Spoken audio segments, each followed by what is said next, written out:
Donaldsonville, and WDGL HD2 Baton Rouge. This hour brought to you by Spencer Callahan Injury Lawyers, LA 21-12681. Offices in Baton Rouge. This is SportsCenter. I'm Doug Brown. Florida State wasn't completely happy with the ACC even before getting left out of the college football playoff. ESPN's Andrea Adelson reports the FSU Board of Trustees will hold a meeting tomorrow, likely to talk about the future direction of the athletic department. LeBron James and Gabe Vincent are both out for tonight's Lakers game against the Timberwolves. James with a sore left ankle, Vincent with a sore left knee. The Lakers have lost 3 in a row. ESPN's Kendrick Perkins. I look at guys and see if they still have that killer winning mindset that they had before they got their letters. And I'm not seeing that right now. Kendrick Perkins on Carlin versus Joe. Anthony Davis questionable tonight with an ankle sprain. A few tweaks in Major League Baseball next year from the competition committee, including the pitch clock with men on base will be cut from 20 to 18 seconds. Shohei Ohtani now with the Dodgers, the Associated Press Male Athlete of the Year for the second time in 3 years. Lionel Messi finished second, Novak Djokovic third. Think O'Reilly Auto Parts for all your car care needs. They're close, convenient, and have the parts you need fast, along with excellent customer service from professional parts people you can trust. Stop by your local O'Reilly Auto Parts today or visit O'ReillyAuto.com. Matt Moscona. I'm very important. After further review. Say it one more time. After further review with Matt Moscona. And here we go. Live from the Mercedes-Benz of Baton Rouge Studios. That's right.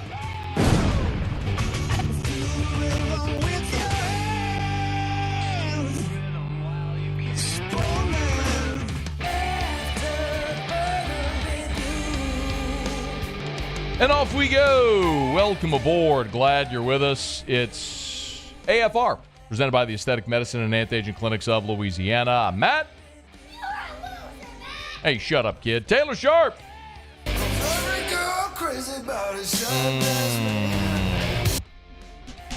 Casey Gaines. We got to get you something, dude. I don't know what it'll be. Years ago, I just blurted out Barbie Girl at Musso, and it's kind of stuck. Maybe I should. Next hour, Casey. What's the first thing on your mind right now? I actually made one, but it did not save whenever I pulled up the full hockey thing. So I'll put it in for the second and third hour. You're going to surprise us? Yeah.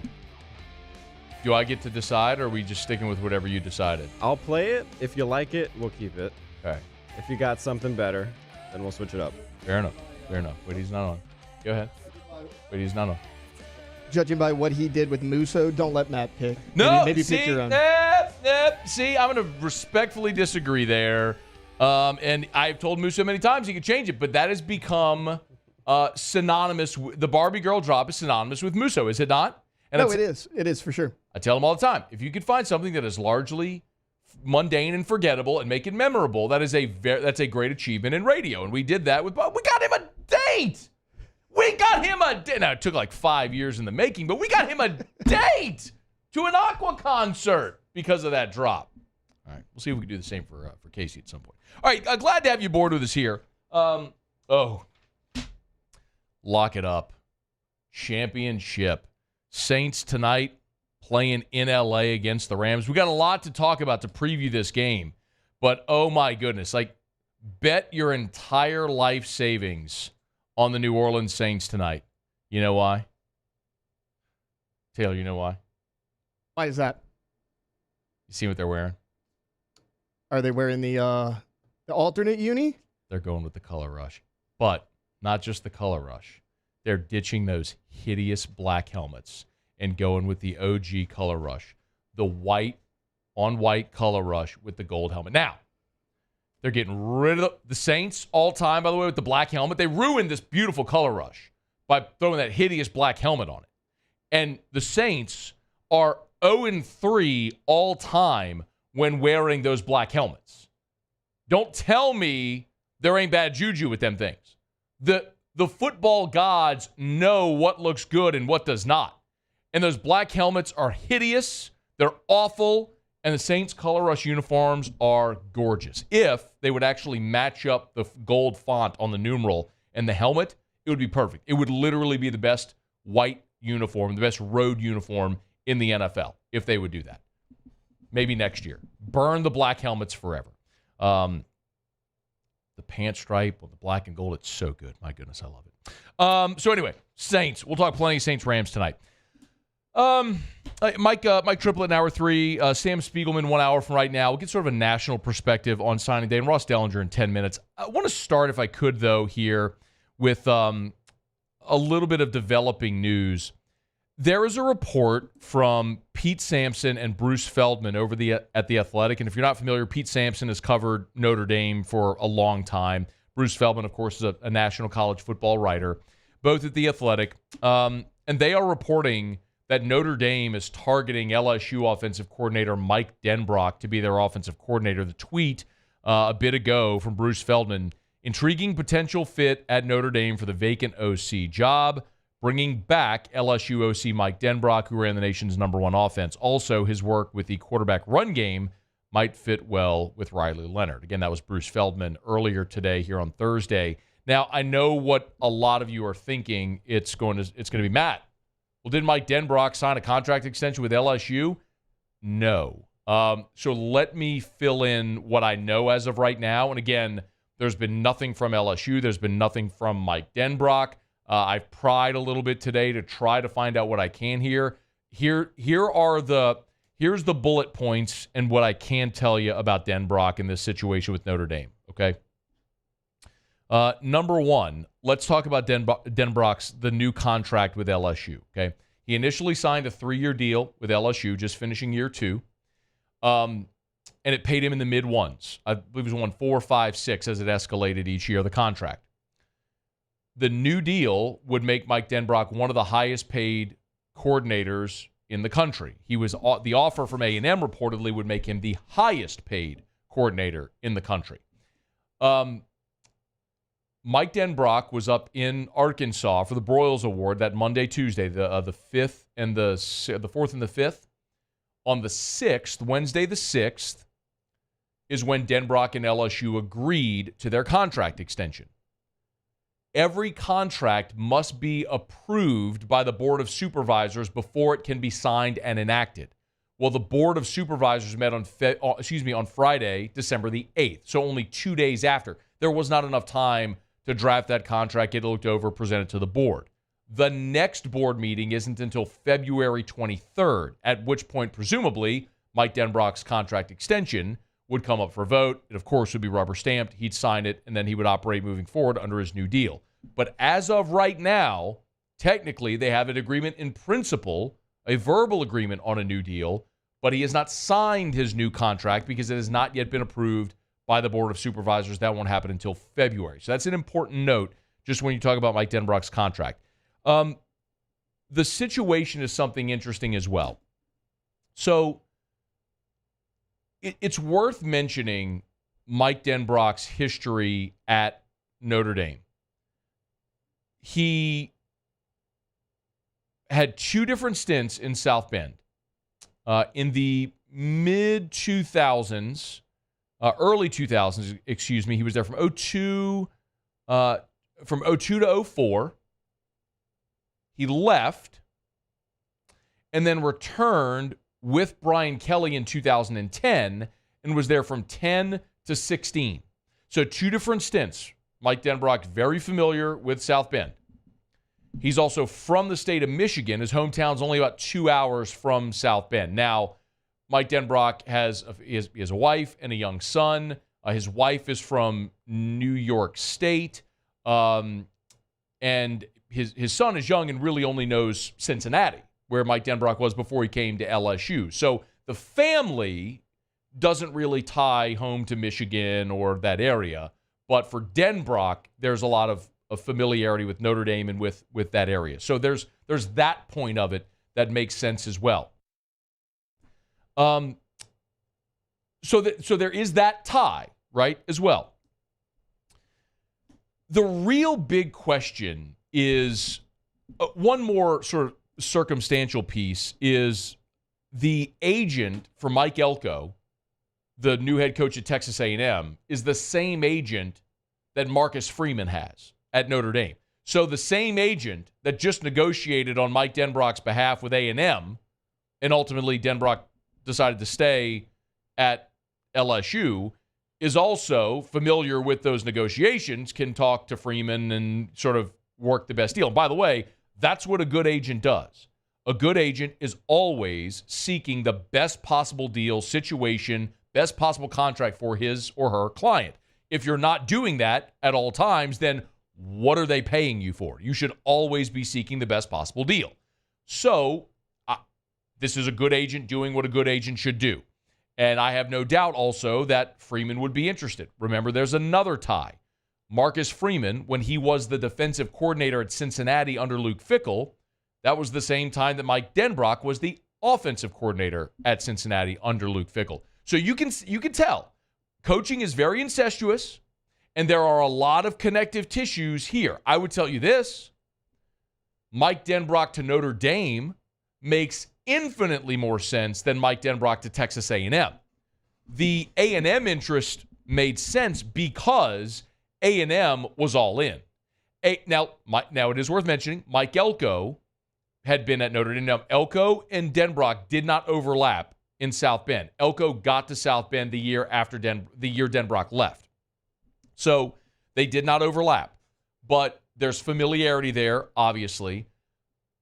But what A&M was offering was to make Mike Denbrock the highest paid coordinator in college football.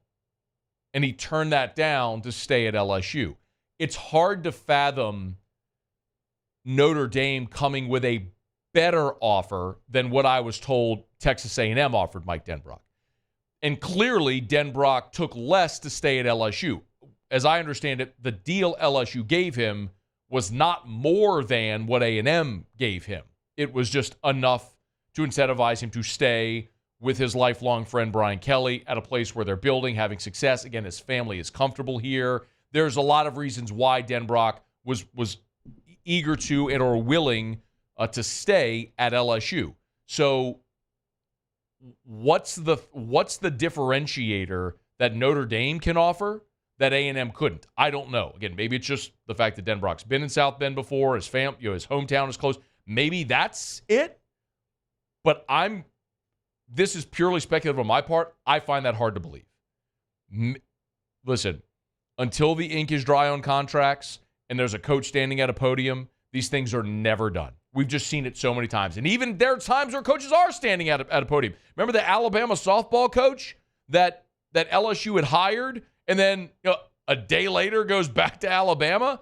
Billy Donovan took the Magic job, then quit and went back to Florida. Like, sometimes even when you introduce the coach, it's still not done. So it's not done until it's done. But I'm willing to talk about this because it's Bruce Feldman and Pete Sampson. Pete Sampson's covered Notre Dame forever, and Bruce Feldman is a very reputable reporter. So two very reputable sources at The Athletic reporting that Notre Dame is targeting LSU offensive coordinator Mike Denbrock to be their new offensive coordinator. So we will follow this. We'll see how it progresses, but those are some of the factors at play here to see how this may all transpire. Okay, it's After Further Review. Glad you're aboard with us here. Our Thursday shows are brought to you by the Aesthetic Medicine and Anti-Aging Clinics of Louisiana, Baton Rouge, Lafayette, and online at theantiagingclinics.com. That's theantiagingclinics.com. Let me knock out a quick break. We are going to talk a ton of Saints Rams.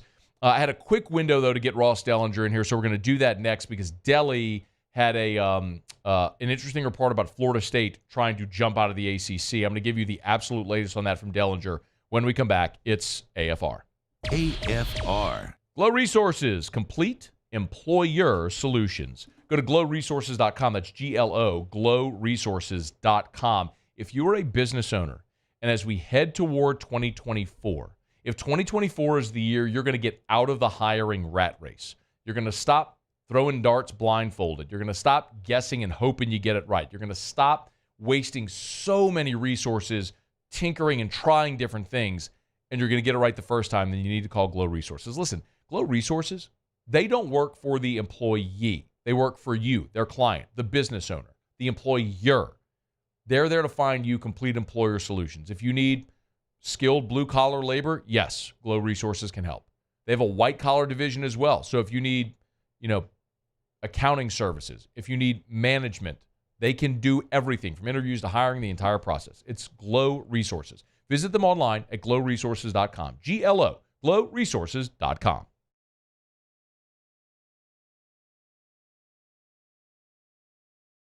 Trustworthy. It's just the attention to detail with our clients. Our folks have years and years of experience. They're highly trained professionals, but many companies have that asset.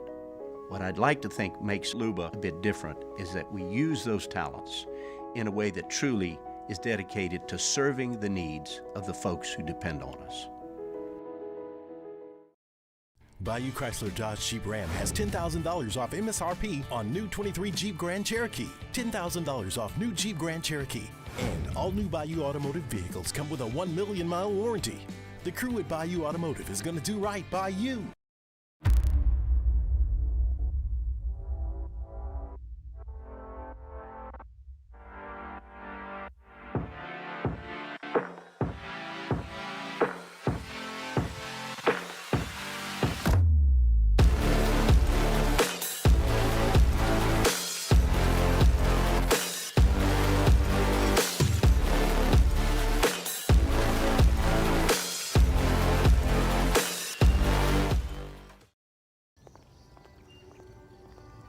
Would a couple that just came from a couples massage have any use for the massage seats of the Infiniti QX60?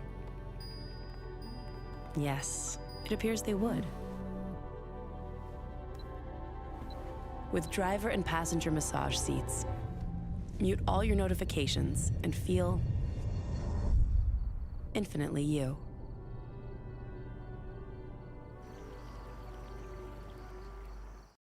Dylan Cruz here to tell you about Six Rings Baseball and Softball Camp. If you live on the North Shore and play ball, go to Six Rings Camps with former LSU assistant coach Dan Canaveri. His knowledge is second to none, and your child will improve and have fun doing it. Camps were held at Coquille Park and Six Rings Academy in Covington with 4 sessions over the summer. Full day and morning only sessions are available from ages 7 to 13. Go to sixringsbaseball.com or call 985-206-9096.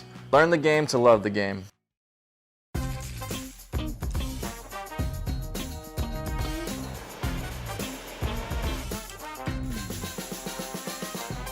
The best kept secret in town is out. Discover Tallulah at the Renaissance Hotel on Bluebonnet.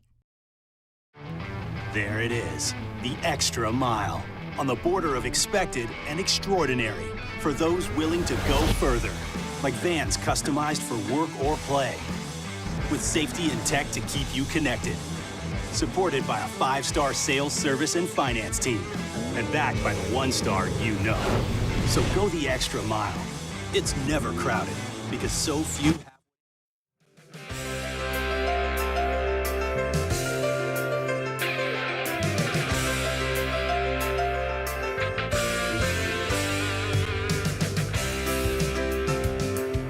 After further review with Matt Moscona, presented by the Aesthetic Medicine and Anti-Aging Clinics of Louisiana, Baton Rouge, Lafayette, and online at theantiagingclinics.com. Saints and Rams tonight, Thursday night football. Saints and Rams not only in the midst of a wild card battle, but also the Saints still very much in play for the NFC South championship. We'll get to that a bit later. Playoff scenarios about 1 hour from right now.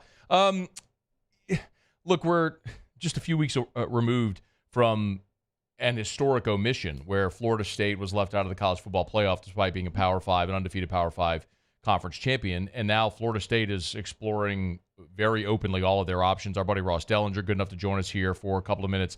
Delly, we appreciate it, man. How are you? Good. How you doing? I'm good. Can you just sort of catch us up on what happened or what is going to happen Friday in Tallahassee? Yeah, well, this has been building for some time. Basically, Florida State in several other ACC programs feel that the ACC media agreement, which goes another 13 years, they're locked into it another 13 years, that they're falling behind the SEC and the Big Ten specifically, right?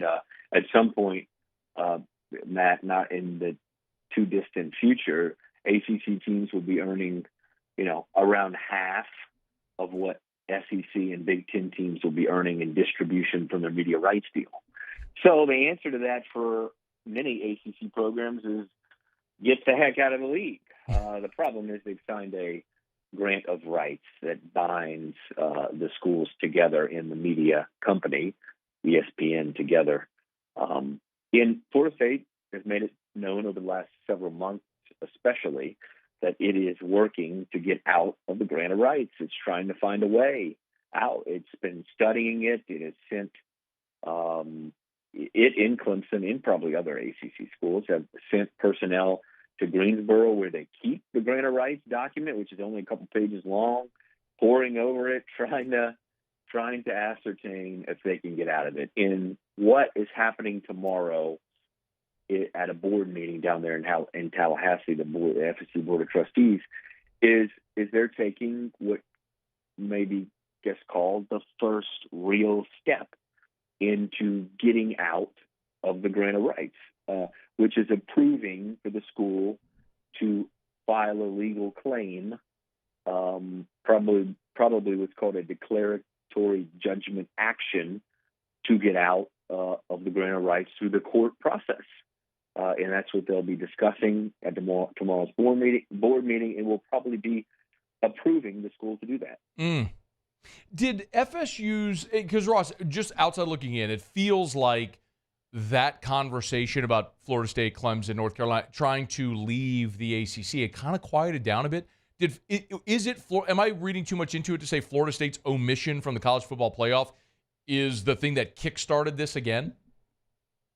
Yeah, you're reading a little too much into it. Okay. I think that is an easy thing to read too much into it. And unfortunately, a certain media outlet earlier this week, I think, painted that picture that because of the snub that this was happening. This was always going to happen. Okay. It was probably going to happen more like in the spring or summer. Was it accelerated because of the college football playoff snub? Probably. It was accelerated, but this was always going to happen. This was the plan. Florida State, Clemson, others have studied the grant of rights in trying to find an exit path out of it.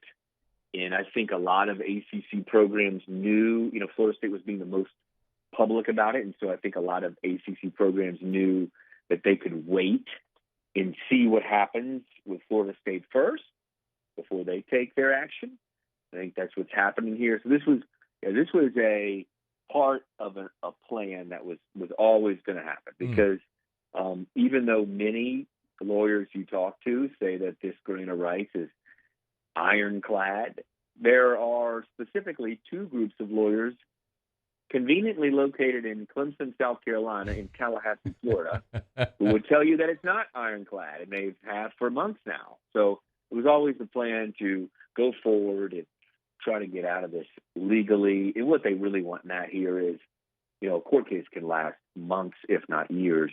They want the ACC probably to come to the table with some kind of settlement. Okay. Kind of like the Big 12 did with Texas and Oklahoma, letting them out a year early from their grant of rights to join the SEC next year. You'll remember that Oklahoma and Texas were supposed to be in the Big 12 one more year as part of the grant of rights agreement, and the Big 12 with TV partners Fox and ESPN allowed them out a year early for a $50 million penalty that each of them had to pay or had to be withheld from their distribution, basically.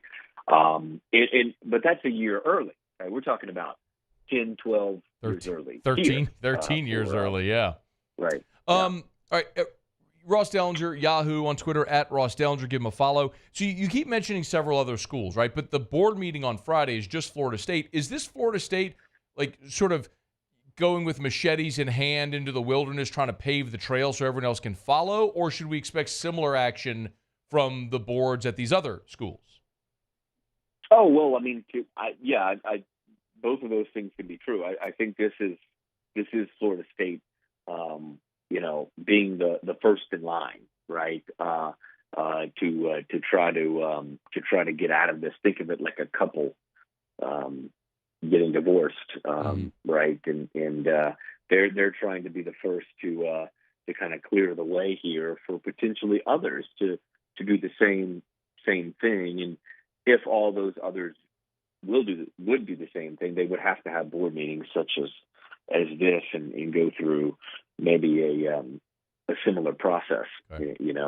But for sure, this is a situation where and you got to remember, back in the spring, it came out when we were at SI. It came out in the story that we wrote back in May, where you had the 7 ACC schools that had spent much of the spring and winter last year or this past year trying to find dissolution, to dissolve the league or trying to find an exit to the league. There were 7 of them that got together. So you can imagine those 7, right, would or at least a portion of those 7 would be interested in still exiting the conference. Did you just refer to yourself as we, the royal we, when we were at SI? I think you just did that. Yes. Yeah. When we were at SI, I mean, we weren't at SI, Ross. You were at SI. That's right. Okay. Yes, indeed. The royal we. The royal we, in fact. Okay. Will Florida State end up paying a $120 million penalty to get out of this grant of rights? Well, 2 separate things here. So the exit fee is $120 million. It's 3 years of distribution, I believe, which calculates to around $120 million. Yeah. The grant of rights doesn't have a fee to it. Okay. Because basically the grant of rights is a granting of the rights to the league. So Florida State's home games until the duration, right, of the grant of rights are owned by the ACC. They own the media rights to Florida State home games. So in order to get out of the grant of rights in some kind of settlement, there will probably be, or there would be, if it happens, a financial penalty.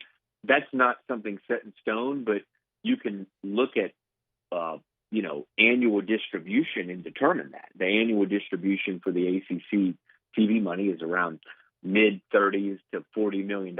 So that's annual. You can times that by 13, right?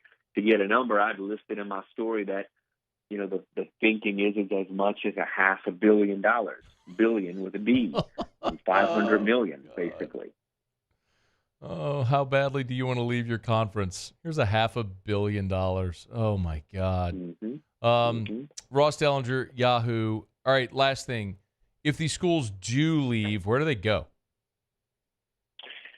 Yes, good question. I'll go back to the analogy of a married couple. If you've got the SEC and the Big Ten out there, and even the Big 12 to an extent, even though that's probably not the most desirable place for Florida State and others in the ACC, but they're not going to touch Florida State right now because they're in a marriage to the ACC. It's a binding legal agreement tied by the grant of rights.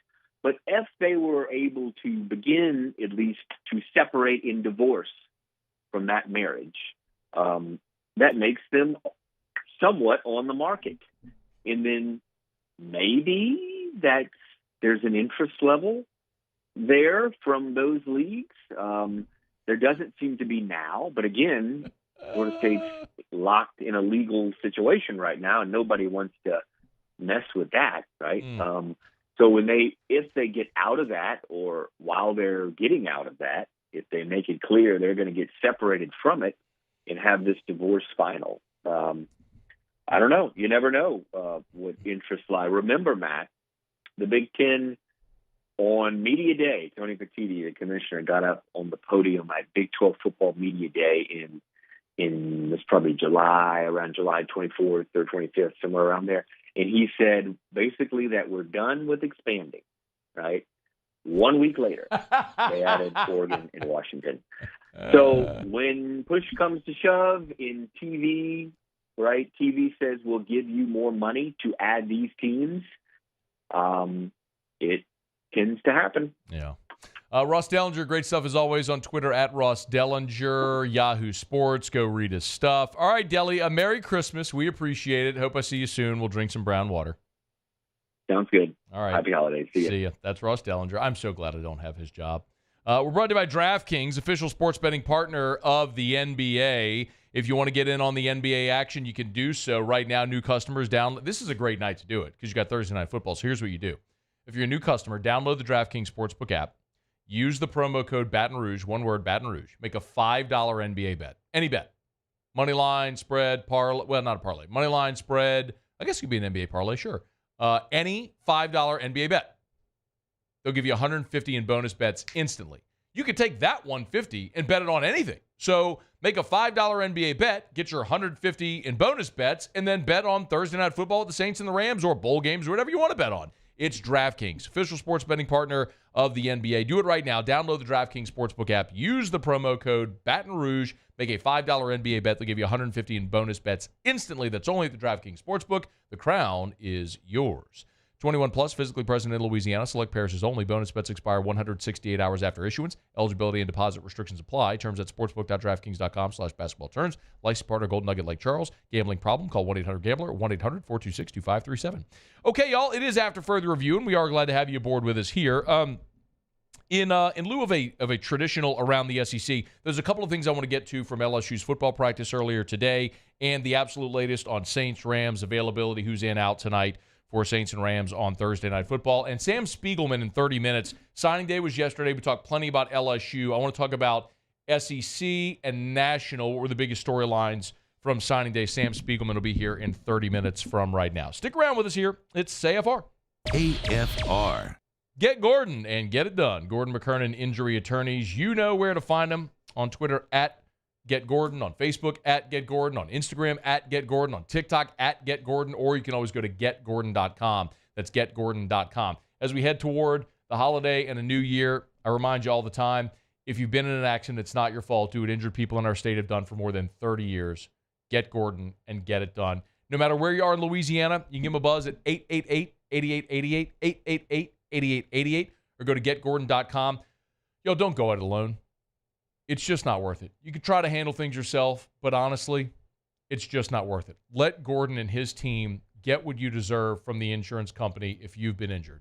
Go to getgordon.com. That's getgordon.com. And, of course, I always encourage you to visit gordongives.com so you can see the many ways that Gordon and his team are giving back to our state in so many ways. It's Gordon McKernan Injury Attorneys. 888-8888 or go to getgordon.com. Get Gordon and get it done. Bayou Ford is taking $15,000 off MSRP on new 23 Ford Expedition. $15,000 off new Ford Expedition. And all new Bayou Ford vehicles come with a 1 million mile warranty. The crew at Bayou Ford is going to do right by you. Hey, it's Matt Moscona. For years, you've heard me tell you about Insurance Network of Louisiana, helping you find better coverage for less money. But it's not just for your home and auto. They also offer commercial property. So, retail stores, professional offices like doctors, dentists, attorneys, clothing boutiques. Insurance Network of Louisiana can find you better coverage for less money. They service the entire state of Louisiana, and they're local. So call today at 293-0450 or lainsurance.net. The Windsor Senior Living Community in Mandeville, Louisiana is a beautiful, vibrant apartment community geared toward seniors. They are nestled right in the heart of Mandeville, where seniors live a more carefree lifestyle in spacious apartments with the peace of mind that comes from having a little extra help. Call the Windsor at 985-624-8040 to schedule a lunch and tour. Come see how the Windsor can be your passport to peace of mind. There it is, the extra mile, on the border of expected and extraordinary. For those willing to go further, like vans customized for work or play, with safety and tech to keep you connected. Supported by a 5-star sales, service, and finance team, and backed by the 1-star you know. So go the extra mile. It's never crowded, because so few have what it takes to go there. Mercedes-Benz Vans. I've been doing business with Luba for 25 years. They're dependable, trustworthy. It's just the attention to detail with our clients. Our folks have years and years of experience. They're highly trained professionals, but many companies have that asset. What I'd like to think makes Luba a bit different is that we use those talents in a way that truly is dedicated to serving the needs of the folks who depend on us. Follow us on Twitter at 1045ESPN to cast your vote in the Citizens Bank and Trust Poll of the Day. Vote daily inside Off the Bench, live at lunch on Palmer. And after further review, Citizens Bank and Trust brings you the Poll of the Day via Twitter at 1045ESPN. The interior of an Infiniti is thoughtfully designed to be all about you. And by you, we mean every version of you. Because there's luxury you can feel, and there's luxury that lets you feel. Infinitely you. Experience.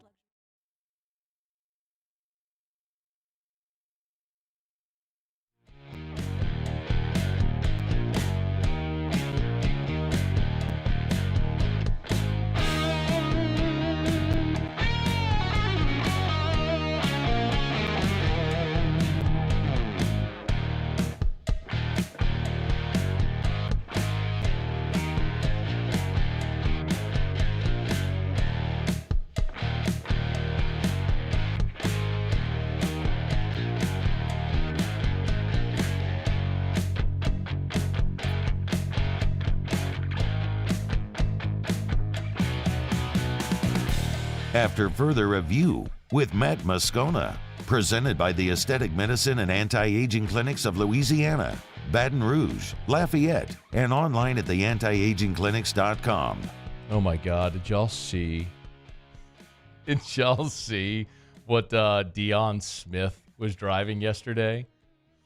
Oh, it's so good. I love NIL so much. Did you see this, by the way? I have not yet. Okay, so if you don't remember, Dion Smith was a receiver out of Mississippi. He was the number one player in Mississippi. He signed with LSU out of high school, spent a year in Baton Rouge, had great issues, goes JUCO, and out of the portal, he ends up signing yesterday with Ole Miss. It's a huge, huge get for Ole Miss. But he showed up to his signing in a Lambo. Look at that, bro. He's a black Lambo. This is a JUCO kid who just signed with Ole Miss, and he drove up in a Lambo. How do you think Ole Miss got him? I love NIL so much. Now, let's be very clear. They didn't give the kid a Lamborghini, okay? I don't know this definitively. Can one of you please just Google very quickly the price of a Lamborghini? I don't know what that is. I don't know if it's a Diablo, if it's a Countach, whatever it is, but it's a Lambo. Just look at what the price of a new Lamborghini would be, the retail price. That it's a gorgeous, just killer sports car. When I was young and you go to the book fair at school, they had like books and then posters. And everybody, well, I shouldn't say everybody. I did every year. I'd always buy pictures of like the Lambo. Did you do that too? Did y'all have book fairs in school? Oh, yeah, we had book fairs. Did you have a book fair, Casey, in school? Yeah, we did. I actually remember buying a Lambo poster. Yes, okay, yeah, so that's a thing still. I had one. Do kids still put posters in their room? Like, is that a thing? Yeah, I do at least. Okay. Hadn't been a kid for a while. No, I get it, right? The last time I had a poster was my freshman year in college dorm. Like, I had Shania Twain. There was a poster of Shania Twain with like black leather pants, midriff showing some like leopard print. Shania Twain in 1999 was incredible. It still is. But and then we had like a giant poster in our dorm room above the couch. It was the Dave Matthews Band, like one of those ones that covers the whole wall. You know what I'm talking about? We had one of those. And then because of course, like white guy early 2000s, of course you have a giant Dave Matthews poster. You're a private school white guy. Anyway, I went on a tangent there because we're talking about a Lambo. Did you get the price of a Lambo? Yeah, I mean, I kind of found a picture of one that looks like he drove. Looks like $250,000, $300K, 315. Okay, looks like that's about right. So anyway, they didn't give this kid a Lambo, and I'm certain he rented it for the day just to show up in a Lambo, which is still awesome. I don't care, but that's something that could not have happened prior, because you show up in a Lambo, you're going to spark an NCAA investigation. Now, just show up in a Lambo. I love it. Go get your Lambo, kid. That is devastating. I'm going to keep telling you, though. Ole Miss, they're a problem. Like, they're just a problem. They are all in, man. They are all in this year because they look at their schedule. They realize it's manageable. Bama is off their schedule. They get Georgia at home, and they have to go to LSU. They will come to LSU 6-0 in 2024. Ole Miss will. And they just it's a relative layup line. And they are crushing in the portal. They're all in because they're taking their swing to win it right now. So, anyway, that's so good, though. Go around the room. Do we like the Lambo? Showing up at the signing in a Lambo. Oh, yes. Yeah? I love it. Yeah, I love it, too. I know there's a lot of people like, well, they're cheating. They gave him a Lambo. No, not cheat. I wish I'd get a Lambo. Hey, because I'm going to call Gordy back in here. Gordy, I want a Lambo. I'm going to show up to work tomorrow in a Lambo. All right, it's After Further Review. Thanks for being here with us. Speaking of Dion, some Dion Smith to another Dion S., Dion Sanders. He told Rich Eisen he's adding Warren Sapp to his staff. So another Hall of Famer joining the staff there at Colorado. Sapp will presumably coach the defensive line, although the position hasn't been specifically determined yet. Warren Sapp, Dion Sanders were never teammates. Of course, Dion was at Florida State. Sapp, they might have overlapped near the end of their career. Sapp was at Miami, as you well know, and they were sort of contemporaries in the NFL. But I love what Dion's doing because it's in this era, this NIL era, transfer portal era, it is. That's a good graphic. Did you make that or did you find that? I just found it. Okay, it's good. It's a side-by-side for those listening. It's a side-by-side of Dion and Warren Sapp. I should have said I made it. That is a hefty Warren Sapp, too, back from his Buck days. Look how big your dude is. God, he was so nasty. Anyway.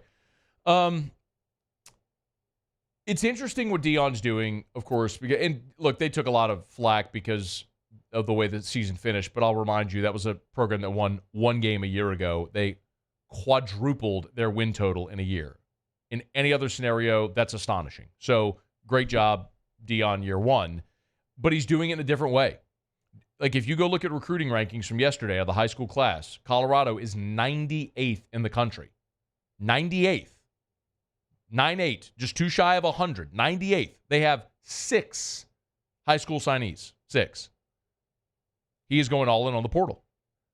Their transfer portal ranking is number 1. Last year, their transfer portal ranking, number 1. He's just doing it in a different way. Maybe they get to a point where they can load up on high school talent, but they're not there now.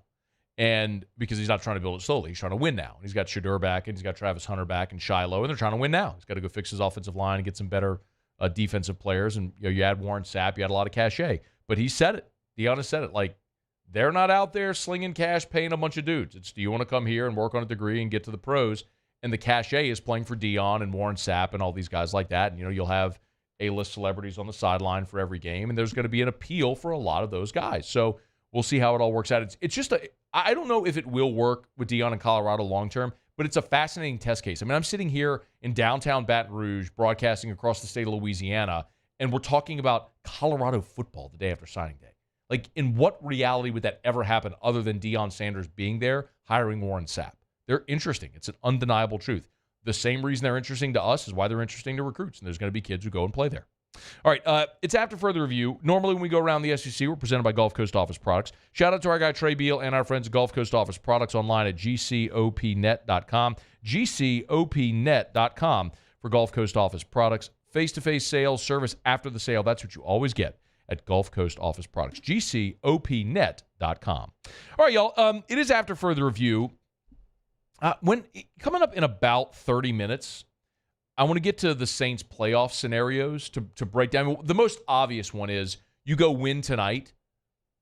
I mean, you control your own destiny. You win tonight, you beat Tampa, you beat Atlanta, you finish the season on a 5-game winning streak, you win the division at 10-7, and you're in. The really tricky, and also if you win tonight, remember the Rams right now have the last wild card spot in the NFC. The Saints and the Rams are tied at 7-7, but the Rams have the tiebreaker over the Saints and Seattle because of their NFC record.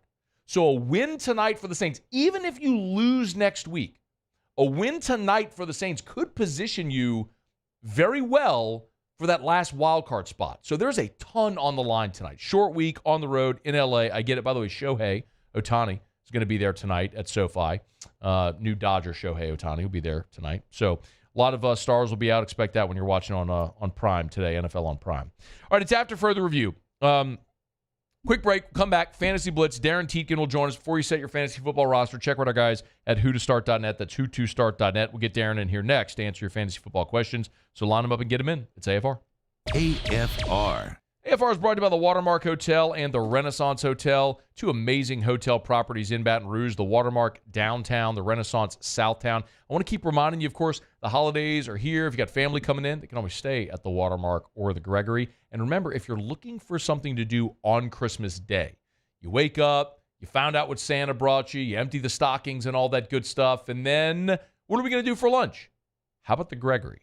The Gregory downtown Baton Rouge has their Christmas buffet. It's Christmas Day from 11 to 2. A lot of people don't like to cook. They want to go out for Christmas, and there are not a lot of places open. Well, the Gregory is open on Christmas Day for their Christmas buffet, 11 a.m. until 2 p.m. Reservations are strongly encouraged. So call the Gregory. They're inside of the Watermark Hotel for your Christmas Day reservations. And remember, they have complimentary valet as well. It's the Gregory that's inside the Watermark Hotel in downtown Baton Rouge. It's the Watermark and the Renaissance in Baton Rouge. Follow us on Twitter at 1045ESPN to cast your vote in the Citizens Bank and Trust poll of the day. Vote daily inside Off the Bench, live at lunch on Palmer. And after further review, Citizens Bank and Trust brings you the poll of the day via Twitter at 1045ESPN.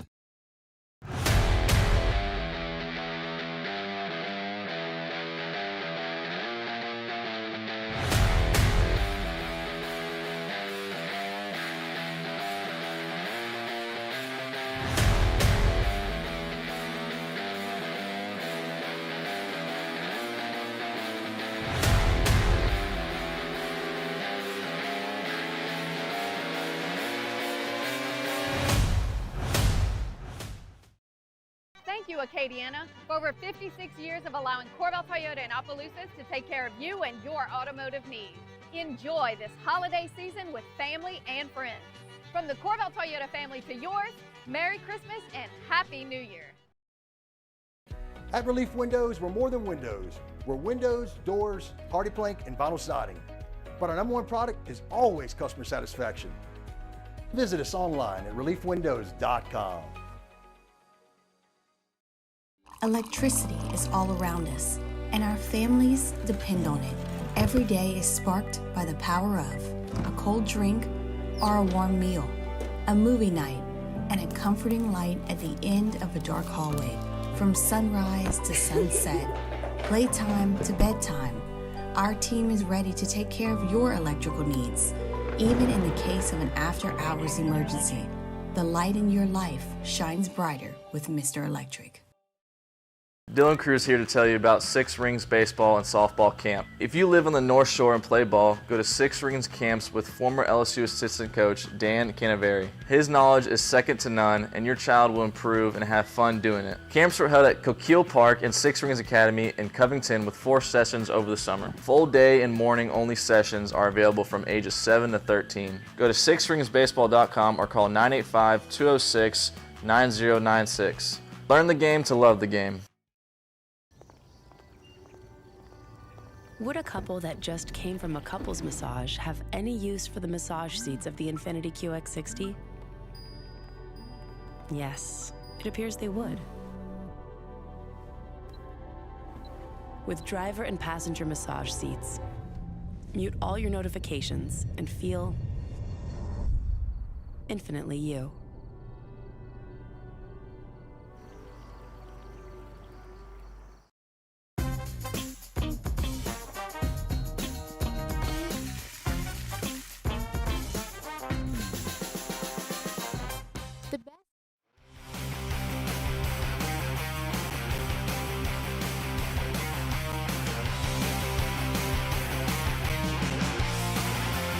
After further review with Matt Moscona, presented by the Aesthetic Medicine and Anti-Aging Clinics of Louisiana, Baton Rouge, Lafayette, and online at theantiagingclinics.com. After further review, this is the Fantasy Football Blitz. Do you know who I am? Powered by whotostart.net. Who the hell are you? whotostart.net. King of the Who? The Fantasy Football Blitz. Who the bitten? This is the Fantasy Football Blitz, powered by whotostart.net. All right, let's do it. Darren Teakin is with us. NFL season, man, rolling along. Before you set your fantasy football roster, check out our guys at whotostart.net, whotostart.net. Personalized fantasy football advice. Get your questions in. Email us, tweet us, text us in the 225-396-4400, 396-4400. Darren, how are you, man? I'm doing good. How are you guys doing over there? Doing really well. Hoping for a good night for the Hoodats. Saints, Rams. Maybe expecting a lot of offense. What say you? Who are we keeping an eye on tonight? Yeah, this should be a pretty good game. Probably some offensive fireworks. Matthew Stafford, definitely a rosterable, if not startable, fantasy quarterback here in the fantasy playoffs. Of course, his two main weapons on the edge there in terms of wide receivers, and of course Kyron Williams. So look for those four to do well. Of course, Alvin Kamara should be catching a lot of passes this evening. So and then it's a question: is it going to be a Taysom game or not a Taysom game? I think it's probably not a Taysom game. So if you're looking to start Taysom Hill at tight end, I would probably not do that. Okay. All right, we'll get to questions. Sleepers. Before that, sleepers for this weekend in the NFL.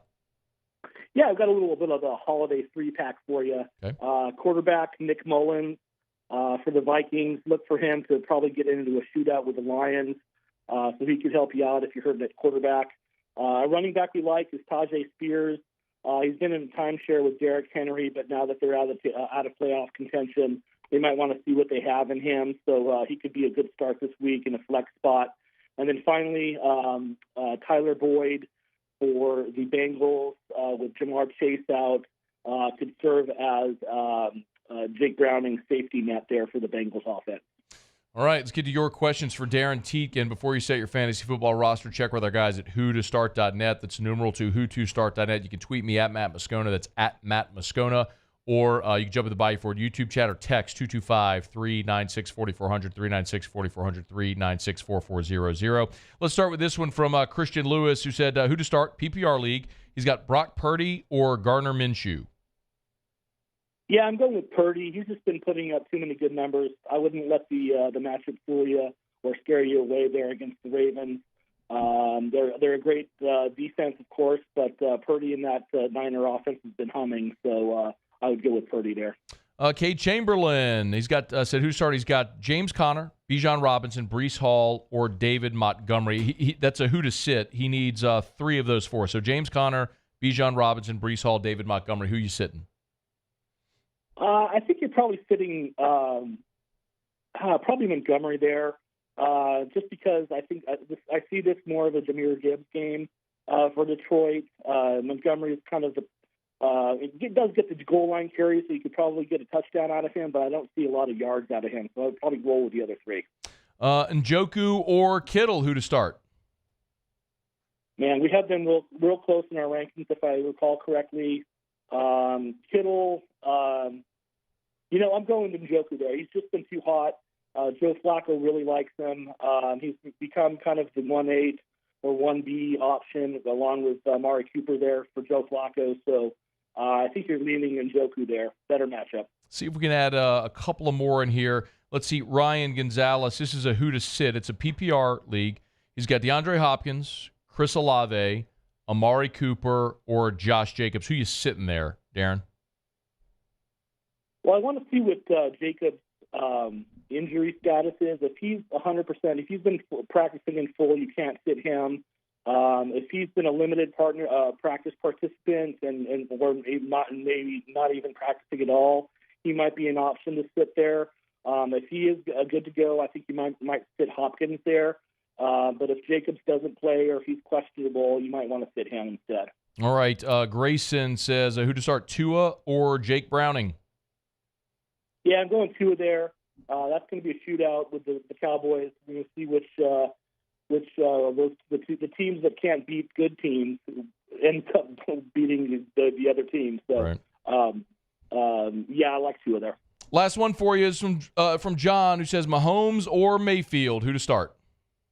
Got to go with Mahomes there. Obviously, Mayfield has been a startable fantasy quarterback, but Mahomes is just too good to sit. Go with Mahomes there.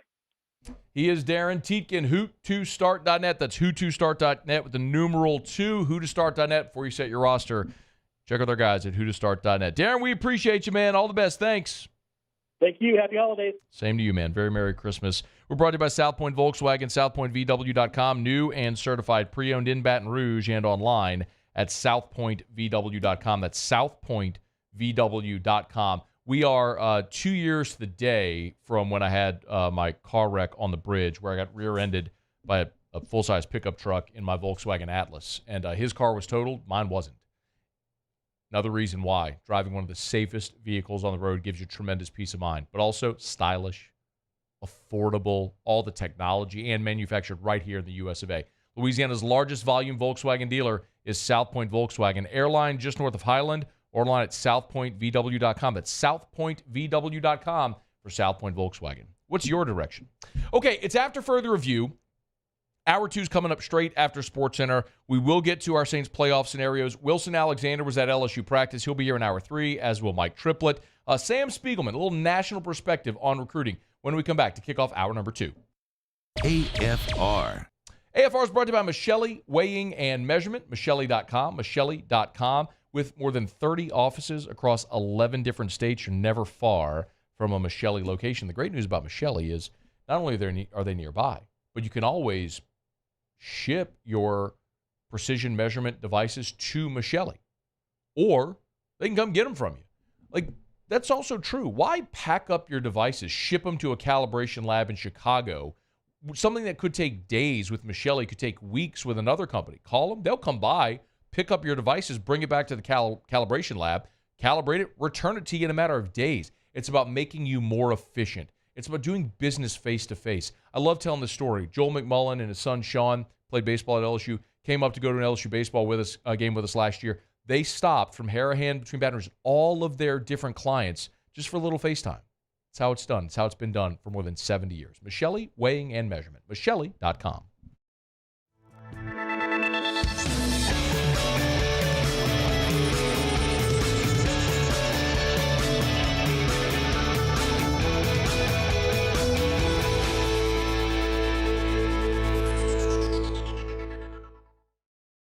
Hey, it's Matt Moscona. For years, you've heard me tell you about Insurance Network of Louisiana, helping you find better coverage for less money. But it's not just for your home and auto. They also offer commercial property. So, retail stores, professional offices like doctors, dentists, attorneys, clothing boutiques. Insurance Network of Louisiana can find you better coverage for less money. They service the entire state of Louisiana, and they're local. So call today at 293-0450 or lainsurance.net.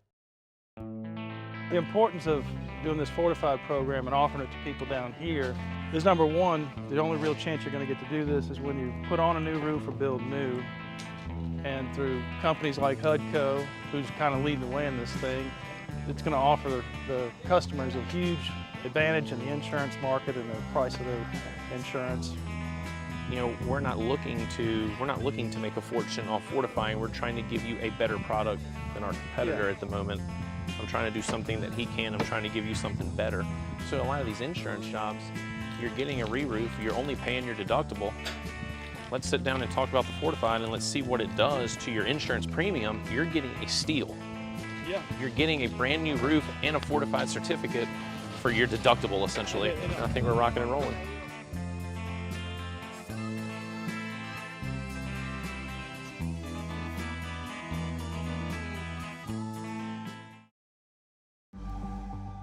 The interior of an Infiniti is thoughtfully designed to be all about you. And by you, we mean every version of you. Because there's luxury you can feel, and there's luxury that lets you feel. Infinitely you. Experience luxury like never before with Infiniti Premium Care, included with the 2023 QX80 at your local retailer. Electricity is all around us, and our families depend on it. Every day is sparked by the power of a cold drink or a warm meal, a movie night, and a comforting light at the end of a dark hallway. From sunrise to sunset, playtime to bedtime, our team is ready to take care of your electrical needs.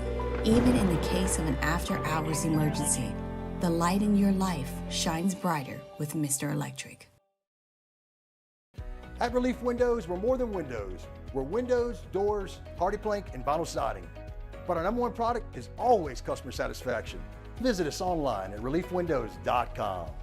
Oh, by the way, we do shutters too.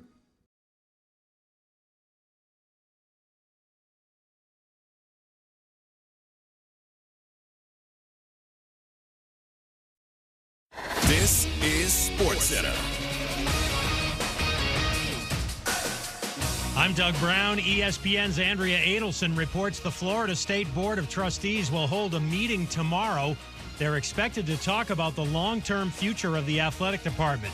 The meeting comes less than 3 weeks after the unbeaten Seminoles were left out of the college football playoff. University presidents in the West Coast Conference are expected to meet today to decide whether to make Oregon State and Washington State affiliate members next year in multiple sports, including men's and women's basketball. The Jaguars play the Buccaneers on Sunday, both teams in the playoff race. Jacksonville hoping to have quarterback Trevor Lawrence on the field. ESPN's Adam Schefter. A discouraging sign today for him, for the Jaguars. They're hoping to have him clear concussion protocol, but the fact that he's not out there Wednesday, not out there Thursday, that does not bode well right now for his availability. We'll see if he's cleared. He self-reported those symptoms after the game on Sunday night. Adam Schefter. Steelers quarterback Kenny Pickett out for Saturday against the Bengals with an ankle injury. Bengals wideout Jamar Chase also out. Think O'Reilly Auto Parts for all your car care needs. They're close, convenient, and have the parts you need fast, along with excellent customer service from professional parts people you can trust. Stop by your local O'Reilly Auto Parts today or visit O'ReillyAuto.com. Matt Moscona. I'm very important. After further review. Say it one more time. After further review with Matt Moscona. And here we go. Live from the Mercedes-Benz of Baton Rouge Studios. Let's ride.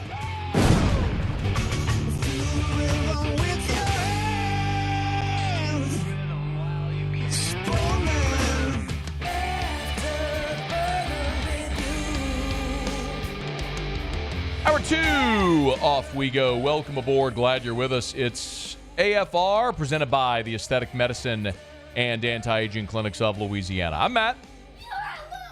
Hey, shut up, kid. Taylor Sharp. Casey Gaines. Oh,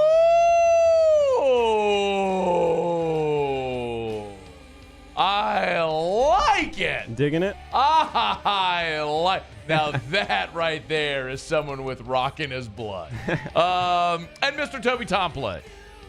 Let's just crank that up. Yeah, thank you. All right, we're here. Glad you are as well. Get out there, make it a good one. I'll talk some Saints playoff scenarios in about 15 minutes. Our what to watch for the NFL weekend, bottom of this hour. Wilson Alexander with an LSU football practice report from earlier today, 1 hour from right now. Putting the finishing touches here on National Signing Day. Always appreciate we get a few minutes with our buddy Sam Spiegelman. Wanted to get sort of a big picture perspective on how signing day went. He's a national recruiting analyst from On3. Good enough to be with us here. Sam, we appreciate you, man. How are you, bud? I can't complain, Matt. How about you? I'm doing really well. We'll go big picture. Let me start narrow here, though, at home. Thoughts on the class Brian Kelly and his staff inked? I think they did a fantastic job. I know it's kind of cliche, but when you lock down the state of Louisiana, which they ended up doing pretty convincingly with the way they closed with Gabriel Relaford, who was a top 100 defensive lineman for us at On3, and someone who everyone in the state of Louisiana knows by now because he led the state in sacks the past 2 seasons. So I think the way that they've closed and kind of kept the majority of in-state talent that they really wanted, they kept in-state. They signed 27 kids, including Trades Green, including Tut Cobbins out of Destrehan. It's a really impressive class. It's really deep, and one of those things, if you keep the best players in Louisiana, it's usually yielded pretty good results for LSU in the past. Well said. Sam Spiegelman with On3. On3 ranks LSU the 10th best class, which for anybody is really good. But you look and you see Georgia at 1, Bama at 2, Texas, who's coming into the league there at 5, Auburn at 7. What was the differentiator for those programs ahead of LSU? Well, it's a little bit more regional focused. If you want to look at LSU's class, with the exception of Colin Hurley, who their 4-star quarterback, they went into the state of Florida and got a state champion winning quarterback that Joe Sloan really liked when he saw in a camp setting.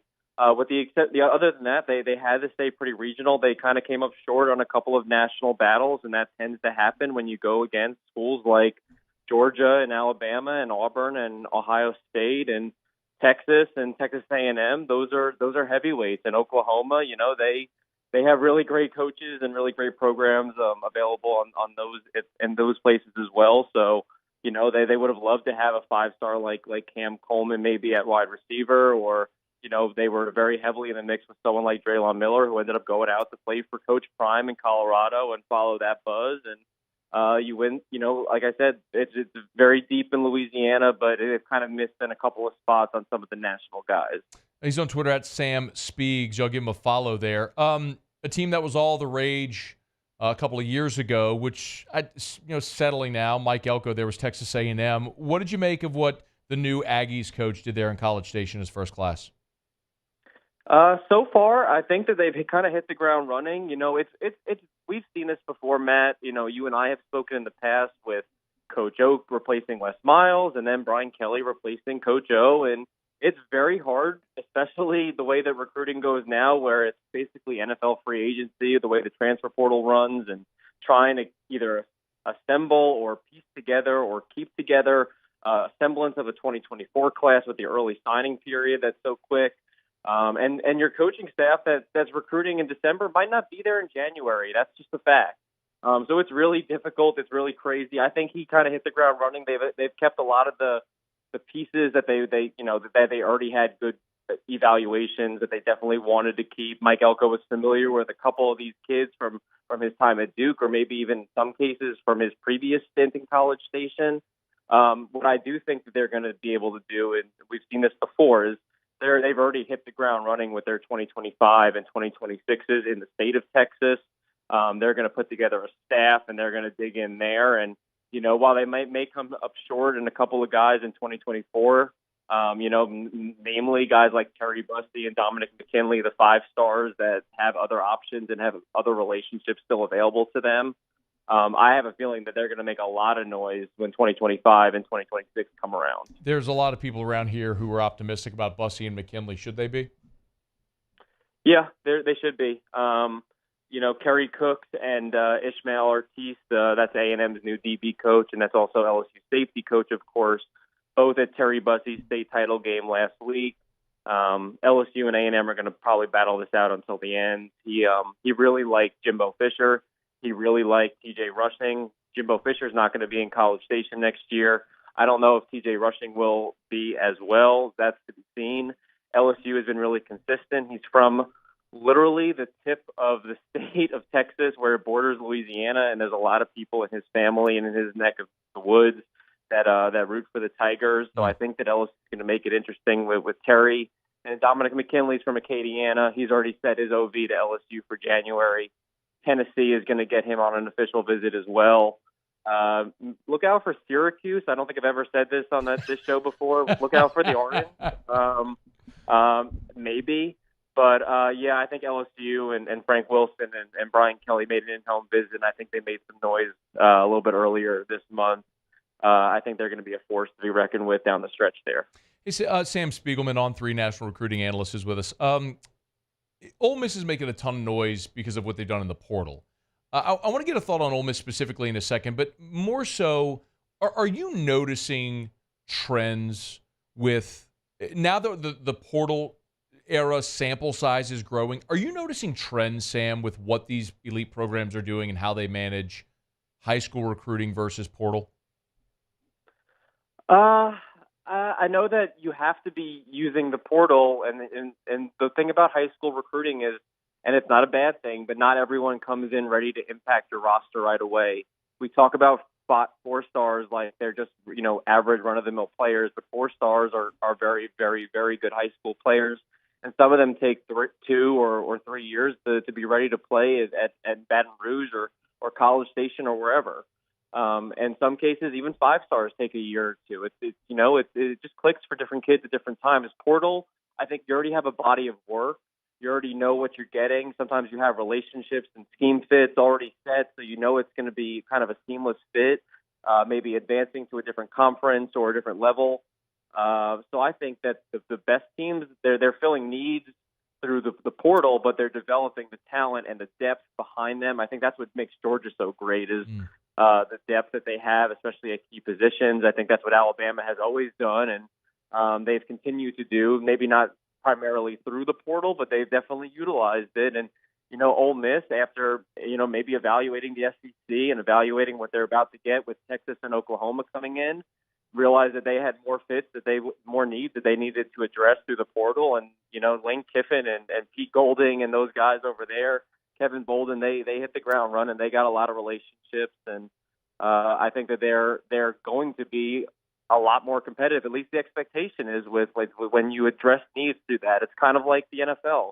If you go heavy in free agency, which is essentially what the transfer portal is, and everyone knows it, then there's probably going to be a lot of expectations on Ole Miss. But I think they're going to be really, really, really good there. And there's a familiar name that we know, Walker Howard, that's going to be a part of that roster too. Yeah.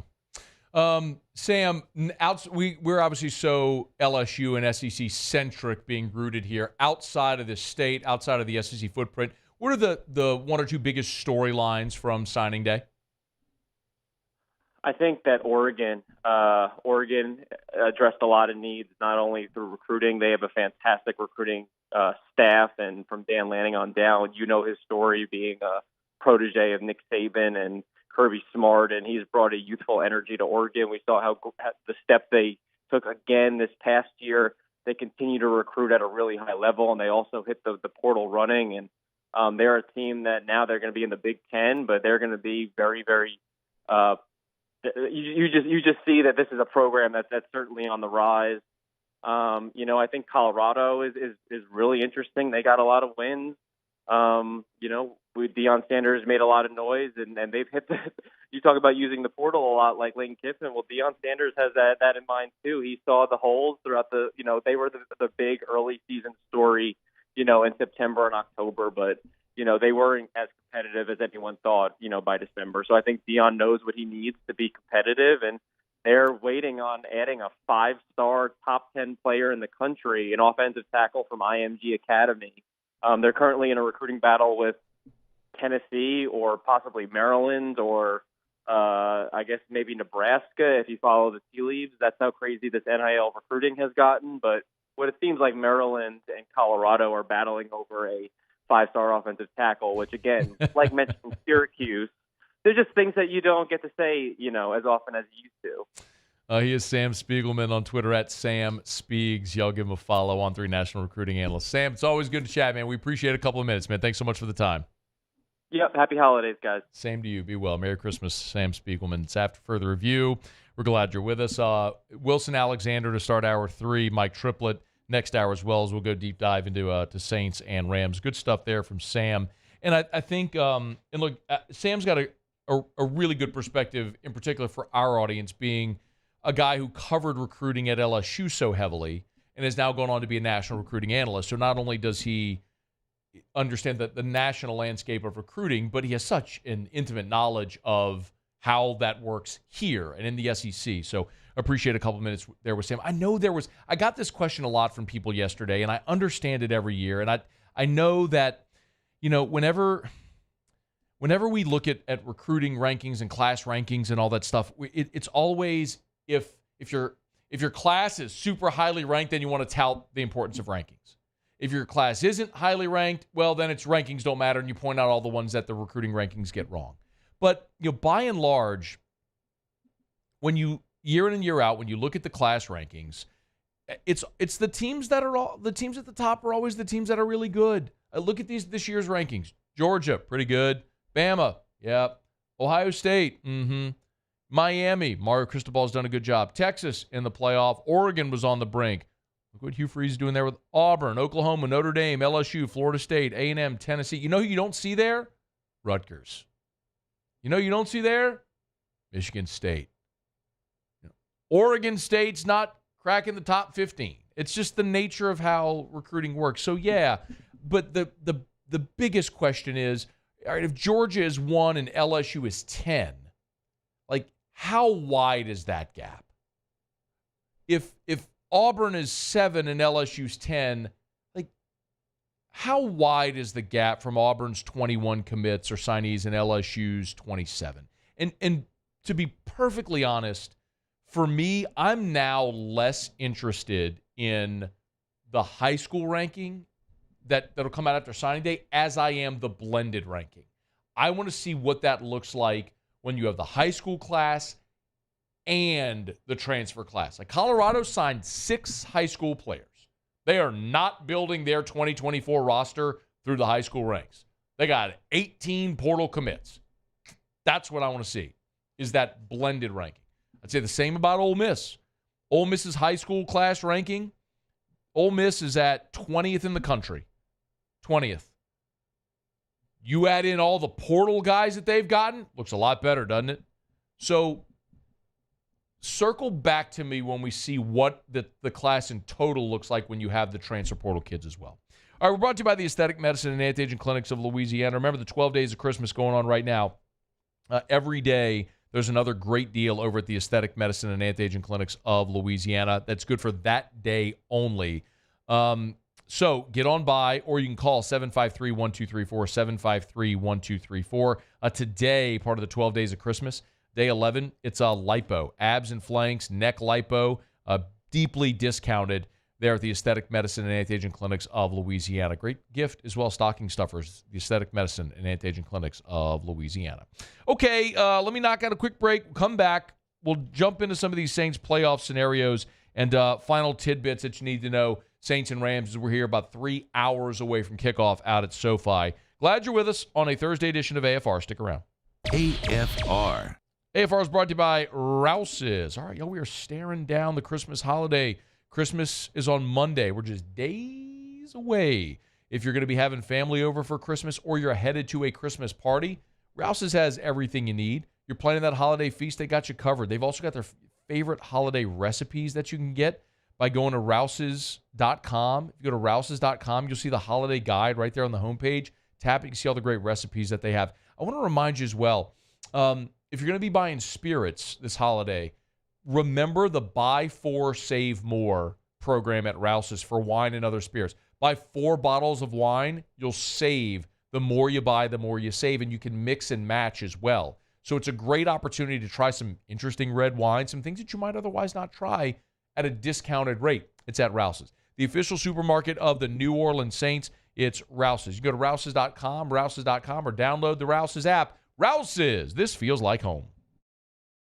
Bayou Ford is taking $15,000 off MSRP on new 23 Ford Expedition. $15,000 off new Ford Expedition. And all new Bayou Ford vehicles come with a 1 million mile warranty. The crew at Bayou Ford is going to do right by you.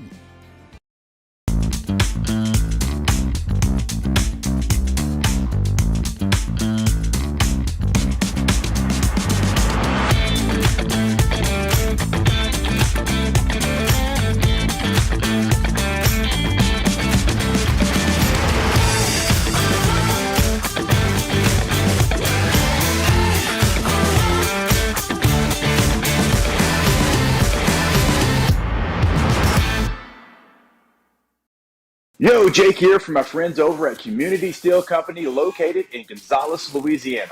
The local place you can turn to for all of your metal building needs. Notice I said local, not Houston, not Dallas, not Atlanta, but right here in Gonzales. Visit them at their brand new state-of-the-art website at communitysteelco.com or pick up the phone and give them a call today to answer all of your questions on your metal buildings, roofing and sheet metal, and any other steel needs you or your business need at 225-647-2020. Glide and twirl in a winter wonderland. Skating on the river is back.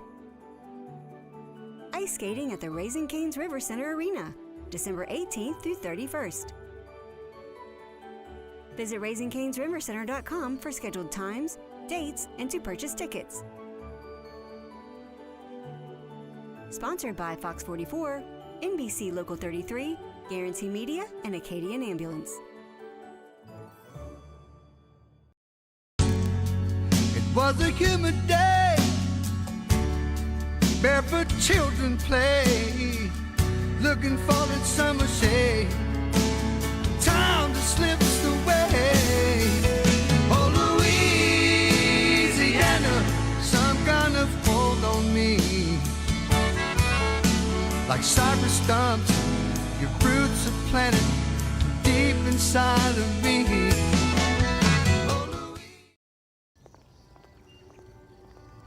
Would a couple that just came from a couples massage have any use for the massage seats of the Infiniti QX60? Yes, it appears they would. With driver and passenger massage seats, mute all your notifications and feel infinitely you.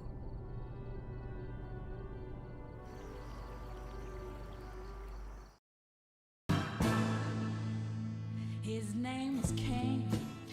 He had a horse along the countryside.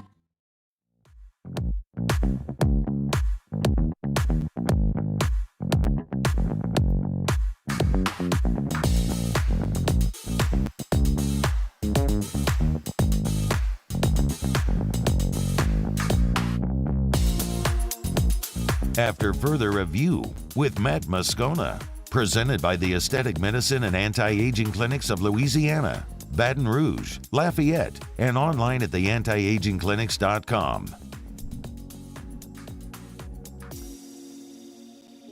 Take this for what it's worth. You got 3 weeks remaining in the NFL, and ESPN used their simulator with the FPI, and they simulated the rest of the season 10,000 times. Okay? So they ran, you got 3 weeks remaining, they ran every game remaining. There's 48 games remaining, and they ran these 48 games through a simulator 10,000 times. And so they chose one of those simulations and said, hey, here's how the rest of the season would play out according to one of these simulators using FPI. I don't know that you're going to be super pumped. Well, I guess it depends on your perspective. If you're a Saints fan that is hoping that they don't finish strong and they fire everybody, maybe you'll dig this. If you are wanting, like me, and you're wanting to see the Saints win out and go to the playoffs and get a home game and upset somebody, that you're not going to like this so much. So the simulator from ESPN's FPI actually has on Thursday Night Football tonight the Saints beating the Rams 30-28. I would be super pumped if that happened. I would love to see the Saints win tonight. If you win tonight, that means you are in the driver's seat for the division, because they also project Jacksonville to win at Tampa 28-11. So essentially, the way this simulation is playing out is saying that the Saints will finish this weekend as the number one team in the NFC South. But that's where it gets sideways. And that's about where all the good times end. Because in week 17, they're projecting the Bucs to beat the Saints 37-17, blowing the Saints out in Tampa.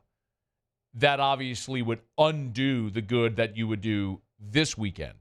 So the Saints and the Bucs would then again be tied with the same record, and the Bucs would have the tiebreaker. So you would need help going into week 18, where the Saints, of course, host the Falcons, and the Bucs are playing Tampa, or playing Carolina, forgive me, and they're projecting in week 18 the Falcons to beat the Saints 21-18, but also the Panthers to beat the Bucs 19-14. But because of the divisional tiebreaker, the Saints, by virtue of that loss, would lose the tiebreaker, and Tampa would win the division. That would suck so hard. If you go do the heavy lifting tonight and win on a short week in L.A., but then you lose the next 2 weeks in divisional play, obviously it would not go well for New Orleans. But this would project an 8-9 division champion in the NFC South, which I think is completely plausible, but we'll see how it goes. Again, that's just one of 10,000 simulations that ESPN ran through their FPI. But if the Saints do, in fact, get it done tonight at 7-7 as they take on the the Los Angeles Rams. It would put themselves in a great position as you look ahead to next week going to Tampa. And the odd thing about Tampa, and I don't want to get ahead of myself, obviously, because you got a game tonight, is the Tampa Bay Buccaneers this year have been they've been a better road team than they have been at home. The Bucs are they're 7-7 overall, but they're 3-3 at home. And so you're talking about a team that's won 4 games on the road. So we'll see if we'll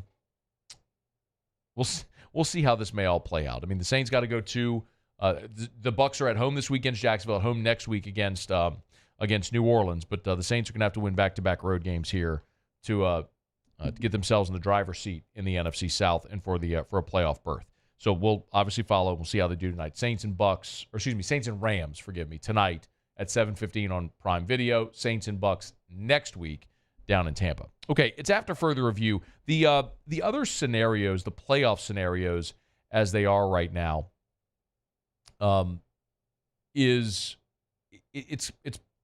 feels pretty cut and dried for New Orleans. I'll get to that here in just a second. Quick reminder about Pure Restoration. Mold Zero, now Pure Restoration. Same company, just rebranded, new name, expanded menu of services, pure-restoration.com. No matter where you are, not only in Louisiana, but all along the Gulf Coast. If you have mold, Pure Restoration. You want to kill odor?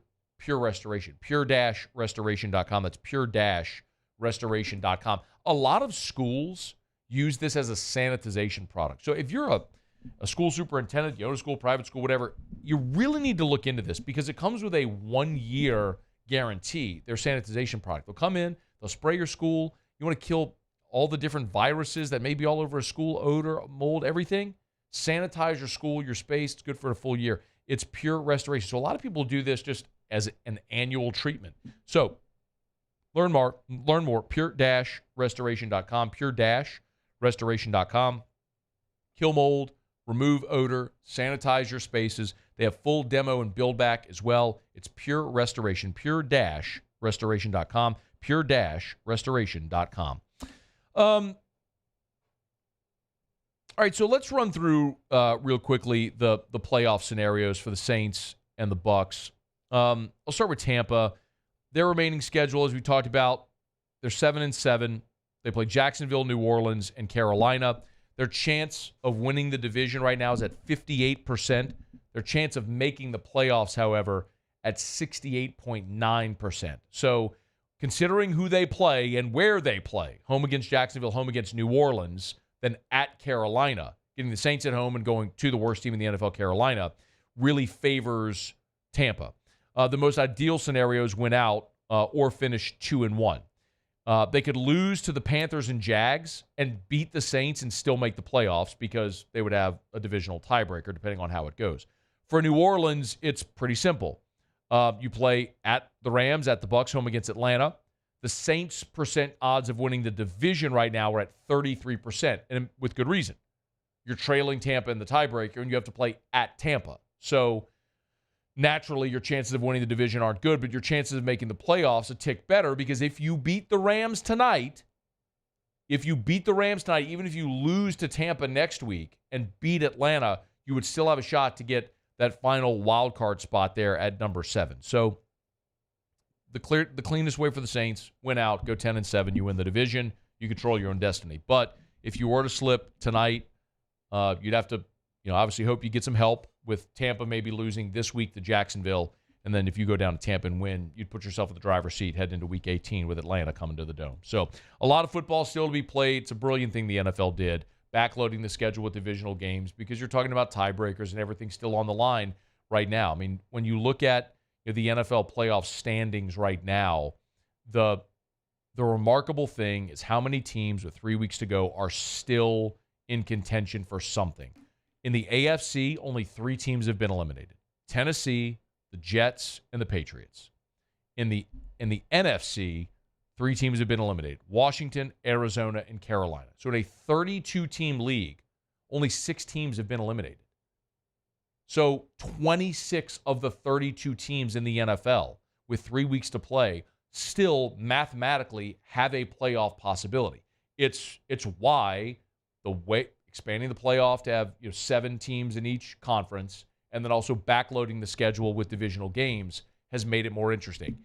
Hence why, if you want to parallel, next year in the college football playoff, it's going to be more. It's going to keep more teams engaged longer because you're still going to have a shot deeper into the season. More teams will have a shot deeper into the season, as it is with the NFL. So, Saints still very much alive with 3 weeks to play, as are 26 teams in the NFL.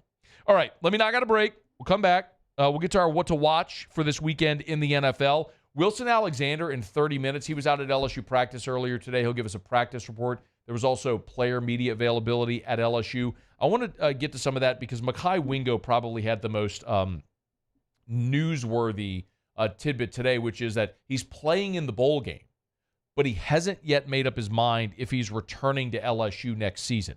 And that is massively impactful for how LSU continues to build its roster through this offseason because of the idea of getting Wingo, Smith, and Guillory all back potentially on the defensive line. If you don't, then you got a big problem. So we'll get to all that coming up in the next hour. Stay with us here. It's AFR. AFR. Brought to you by Darren James and Associates, brokered by LPT Realty, the fastest growing real estate company ever. In 1 year, LPT Realty has gone from 1 agent to 6,000 agents. Some other very well-known real estate companies, it took 7 to 10 years to build that volume that LPT has done in 1 year. Why? Well, because of people like Darren James. Their communication, their marketing, the different assets that they offer all of their clients. Also, if you're a realtor and you're interested in real estate, LPT has changed the way that they handle distributions, allowing you, the realtor, to keep more money in your pocket. That's why great agents like my buddy Tyler Alexander has joined Darren James's team. You should be next. Call Darren James. 335-7666, 335-7666, or agent225.com. That's agent225.com. It's a raving fan shout-out. I've been doing business with Luba for 25 years. They're dependable, trustworthy. It's just the attention to detail with our clients. Our folks have years and years of experience. They're highly trained professionals. But many companies have that asset. What I'd like to think makes Luba a bit different is that we use those talents in a way that truly is dedicated to serving the needs of the folks who depend on us. When it comes to ending cancer, we push forward, always working together for you. That's why our cancer experts at Ochsner have clinically integrated with MD Anderson Cancer Center.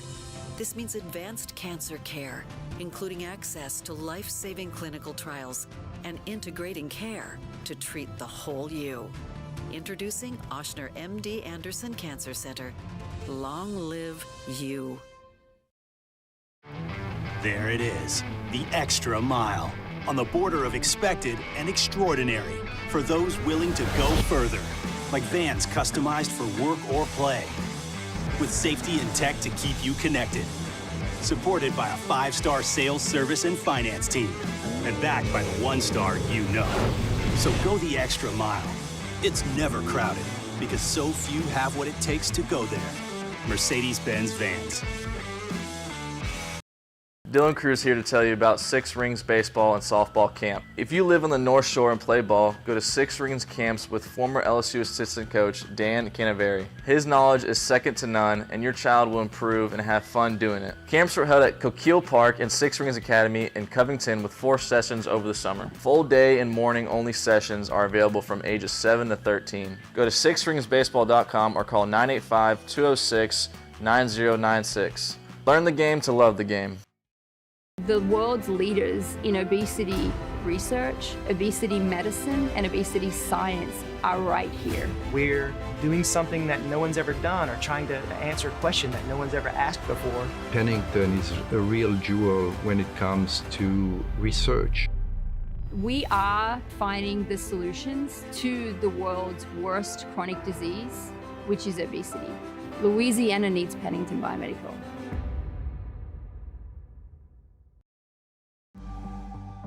The interior of an Infiniti is thoughtfully designed to be all about you.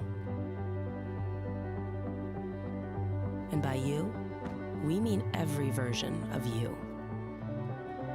Because there's luxury you can feel, and there's luxury that lets you feel. Infinitely you. Experience luxury like never before.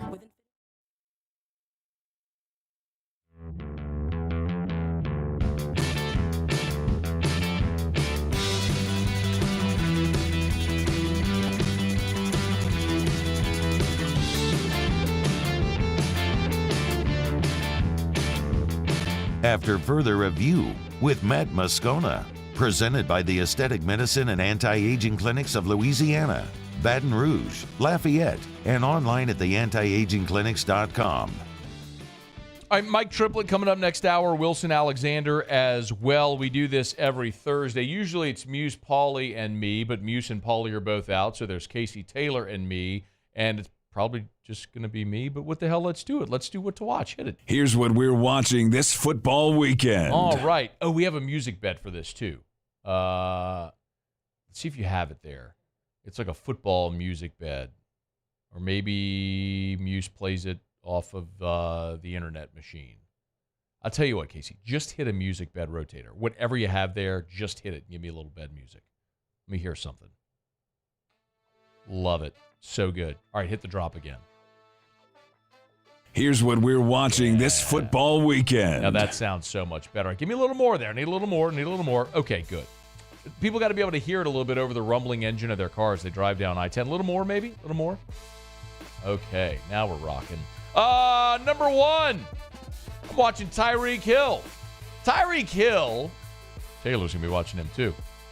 Tyreek Hill was on pace to break Calvin Johnson's single-season receiving record. He got injured. He sat out last week. Now he's off that pace. Miami, which is 10-4, is at home against Dallas, the freaking Cowboys. Miami's a 1-point favorite. Hey, Tay-Tay, how you feeling about that one? Miami's been really good. However, if you go look at their schedule, they have struggled to beat teams with winning records. I think this will be a close game. I do favor Miami just because they are at home, but I'm excited to see what the Cowboys defense can do. Okay, I just called you Tay-Tay. I'm married to a Swiftie. Did you know that? I do now. My wife is a Swiftie. Is your wife a Swiftie? She's not, actually. No? Casey, is your girlfriend a Swiftie? Don't have one of those. Okay, my apologies. Being presumptive on my end. So no one in Cassie, are you a Swiftie? Yes, I am a Swiftie. Oh, that's Cassie Spazzali in the back, by the way. Hey, what's your favorite song? I don't necessarily have a favorite song. I'm an old Swiftie favorite. Okay, so you I like country Taylor. Like Mean? Yeah. I like that one too with the banjo. Oh yeah. So good. What else is old Taylor that you like? She wears short skirts, I wear t-shirts. That one's good too. Which one is that? You Belong to Me. Yeah. I was going to get there. I really like We Are Never Getting Back Together. Oh, I like that one too. What about, is Trouble an old one or a new one? Is that an old one? That one's a really good one too. I think I kind of like old Taylor as well. Yep. I think I do. But you know what? Maybe I'm a bit of a Swiftie here as well. I kind of like it. Are you surprised I know all that? Actually, yes. Yeah, I'm married to a Swiftie. What can I say? And my son, his first ever crush, is Taylor Swift. When he was in the hospital, there were a lot of times we had to get him to like lay still while they would do stuff, IVs and all different types of lines and stuff. He was in the hospital for a long time. I would pull up the Shake It Off video on the phone, and it just put him into a trance. So like we've always joked that Taylor Swift was his first girlfriend. Anyway, okay, do you have the little transition sounder there or no? No worries. You know what? We're figuring it out. We got a new bed here too. Number two. Keeping an eye on who is the next coach to be fired. The odds, by the way. The odds on the next fire head coach. I guess it depends which we look at, but it appears that Ron Rivera is the odds-on favorite to be the next fired head coach, followed by Bill Belichick. Rivera's at plus 175. Belichick's at plus 250. Arthur Smith of the Falcons. Mike Vrabel, Robert Saleh, Matt Eberflus, Brian Daboll. That's your list right there. Taylor, who do you think is fired first among that group? I'm going to go Ron Rivera. They got new ownership group this year. He's probably going to want to bring in his own guy. I'm going to go Ron Rivera. They're not going to fire Belichick midseason. No. They're not going to do that. He's been there too long. Arthur Blank, the Falcons owner, is notoriously patient. So I don't know that he's fired a coach mid-season. Because Dan Quinn was fired after the season, right? Yep. And I mean, there was the Bobby Petrino fiasco back in the day, but he left for the Louisville job, or no, for the Arkansas job mid-season. So Rivera makes the most sense, and I don't know what they might do with Vrabel there in Tennessee. I'd kind of be surprised if he didn't get another year, but Rivera seems to be the most likely to be fired next. Do we have a sound effect or no? No. Can you just make a sound effect? Perfect. Love it. Thanks for buying in. And we're keeping an eye on the playoff clinching scenarios in the AFC. Right now, the Baltimore Ravens have clinched. Cleveland can clinch. How about the Cleveland Browns? Without Deshaun, is that incredible? Without Deshaun Watson, with Joe Flacco at quarterback. They got a better record without him. It's incredible. That was going to be one of my what to watches. Flacco. Yeah. They're at Houston on Sunday.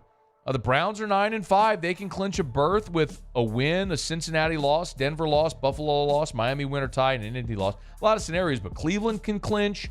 KC can clinch. Miami can clinch this weekend. In the NFC, Detroit and the Niners can clinch this weekend as well. So marching toward the playoff, 3 weeks to go, 48 games across the next 3 weekends. Playoff clinching scenarios abound in both the AFC and NFC. That's what I'm watching. Did you want to throw one out? Yeah, go ahead. Yeah, how about the Seattle Seahawks quarterback situation? Drew Lock was awesome on Monday night. He had the game-winning drive.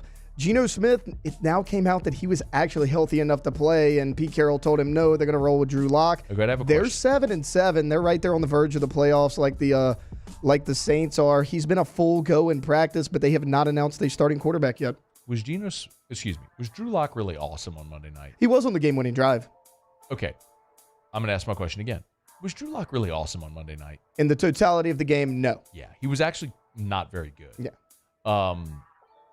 Hell of a rally. And by the way, Otter gave Seattle as the play, and so I was super pumped when he threw that beautiful pass to JSN, and in the rain, he caught the back of the ball. It was beautiful. Beautiful. Are we really rolling with Drew Lock, Seattle? They hadn't announced yet either way. They are at Tennessee.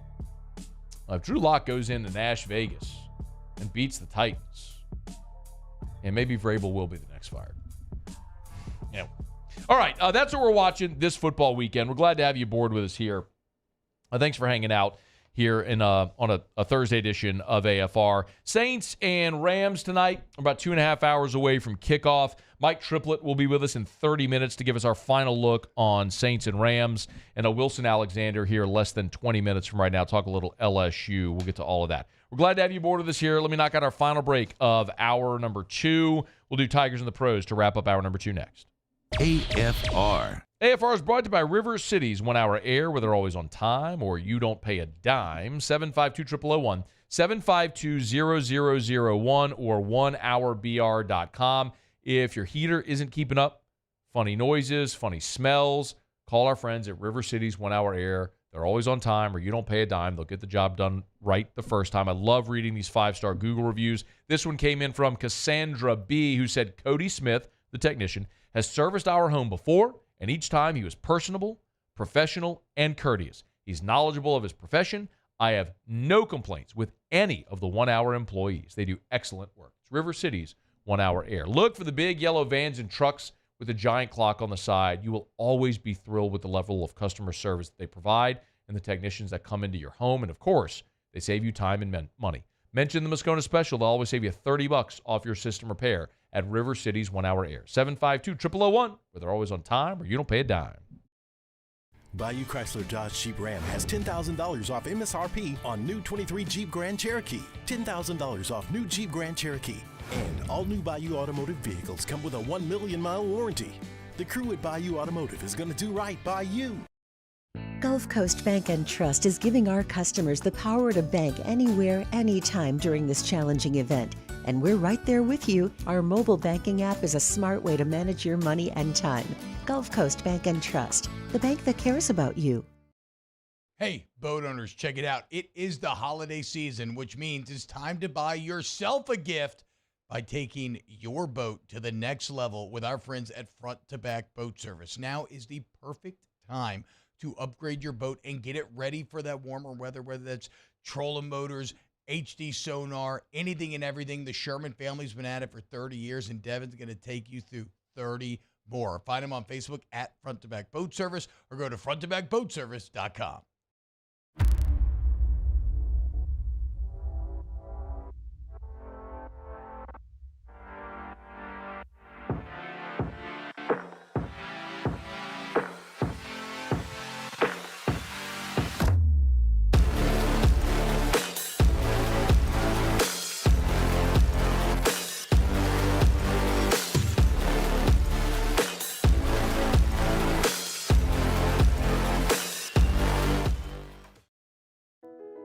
I've been doing business with Luba for 25 years. They're dependable, trustworthy. It's just the attention to detail with our clients. Our folks have years and years of experience. They're highly trained professionals, but many companies have that asset. What I'd like to think makes Luba a bit different is that we use those talents in a way that truly is dedicated to serving the needs of the folks who depend on us. Electricity is all around us, and our families depend on it. Every day is sparked by the power of a cold drink or a warm meal, a movie night, and a comforting light at the end of a dark hallway. From sunrise to sunset, playtime to bedtime, our team is ready to take care of your electrical needs. Even in the case of an after-hours emergency, the light in your life shines brighter with Mr. Electric. Would a couple that just came from a couples massage have any use for the massage seats of the Infiniti QX60? Yes, it appears they would. With driver and passenger massage seats, mute all your notifications and feel infinitely you.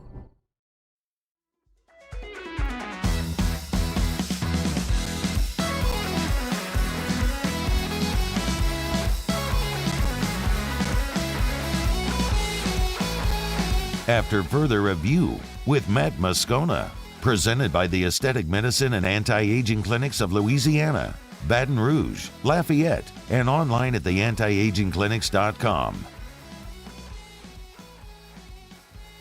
Wrapping up hour number 2. Glad to have you hanging out with us here. We do it every day about this time. Taylor Sharp has Tigers in the pros.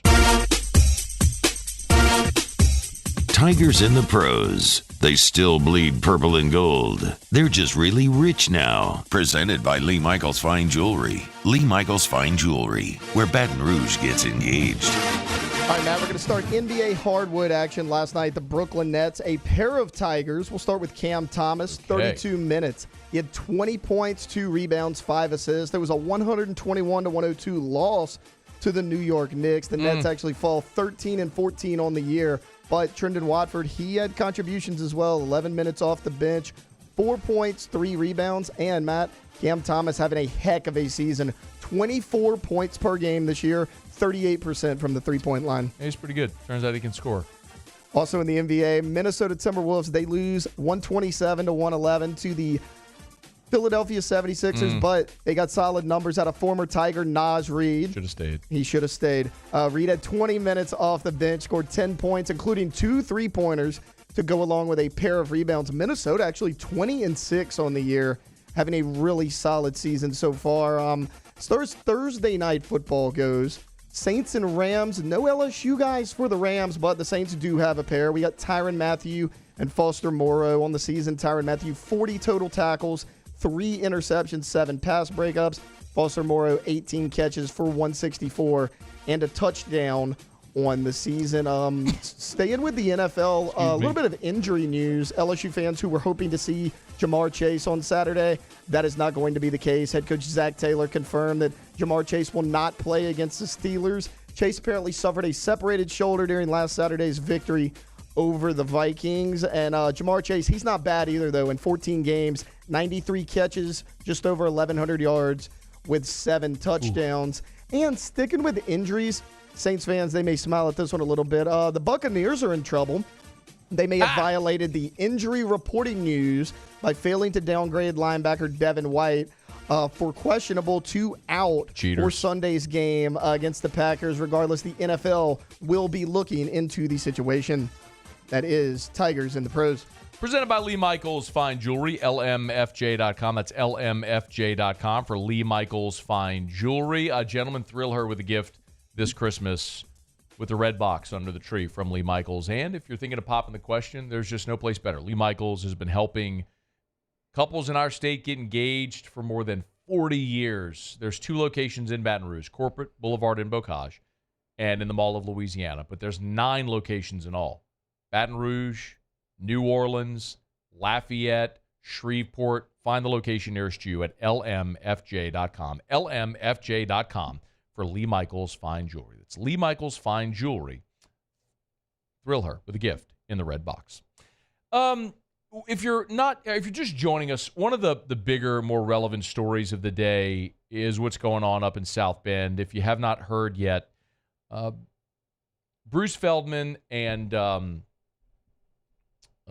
Pete Sampson, who's covered Notre Dame for a long time, are reporting there via The Athletic that Mike Denbrock is a target for the vacant offensive coordinator job there in South Bend. The report earlier today via Twitter from Bruce Feldman mentioned Denbrock being an intriguing potential fit, and there's several other outlets there in South Bend that are reporting this, that Denbrock is on the short list and actually the primary target now for Marcus Freeman to be their offensive coordinator. I put this on Twitter, and I mentioned it at the start of the show today, but it's worth reiterating. I just understand it's been a couple of hours. A lot of people obviously are here now that weren't at the beginning of the show. Denbrock, because some of the primary confusion is about Denbrock's contract extension with LSU after the overtures from Texas A&M. So Mike Denbrock agreed to his contract extension with LSU on December the 6th. Remember that Monday, Tuesday, he was up in Arkansas for the Broyles Award. He gets home Tuesday night. That's when the A&M stuff got real hot and heavy. By Wednesday morning, LSU had the contract extension agreed to with Mike Denbrock. So December the 6th, they agreed to the extension. Remember, every contract has to be approved by the LSU Board of Supervisors before it can be signed and enacted. The board meeting, the last board meeting was December the 8th. So there was not enough time to draft the contract and get all the particulars done to have it voted upon and then ratified and then signed by Denbrock. The next board meeting is February 23rd, when presumably the contract would be presented to the board, it would be rubber stamped, and then Mike Denbrock would sign it, and he would operate the remainder of his contract under the new deal. So Mike Denbrock technically doesn't have a new deal at LSU yet. He's still operating under his old deal before the new one can be enacted after the board approves it. So whatever the terms of that deal, which we don't know yet because until either LSU releases it or it's gone into the public record, and then it can be accessed via Freedom of Information Records Request Act, the Freedom of Information Act. We don't know exactly what LSU offered Mike Denbrock, and we don't know publicly what Texas A&M offered. But the reports are that A&M had offered Mike Denbrock a deal that would have made him the highest paid offensive coordinator in the country, which would have put him around $2.5 million a year. I find it hard to believe that LSU matched that. I don't know that, but I believe LSU, keeping in mind, Denbrock made, his deal at LSU was 1.4, 1.5, 1.6 over 3 years. So year 2, he's making $1.5 million. If A&M was offering him what reportedly is the highest paid deal, they were offering him essentially $1 million a year raise. And remember, there's no state income tax in Texas. So it's actually an even better deal financially.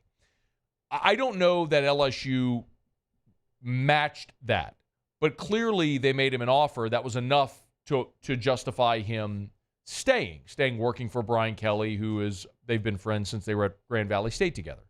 They've been together, nearly 40 years, more than 30 years they've been friends and been coaching together at various times. So there's that component. There's a family component for Mike Denbrock as well. He and his wife have a young son. They, moving from Cincinnati to here, do you move again so quickly? That was so I guess my point is, I think Mike Denbrock just really needed LSU to give him a reason to stay, and he did. And so the fact that Notre Dame is coming calling so short after the A&M deal didn't happen is interesting. But Denbrock and Marcus Freeman coached together at Cincinnati. They were both coordinators under Luke Fickell. And Mike Denbrock has had 2 different stints at Notre Dame in the early 2000s and then again under Brian Kelly from 2010 to 2016. So there's a lot of familiarity there. I don't know how this is going to happen, how this is going to play out. But it really feels like Notre Dame would have to come with the offer that he just can't refuse to get him out of Baton Rouge. But it's certainly worth following because the word coming out of South Bend is legitimate. We'll continue. Hour number 3 is next on AFR.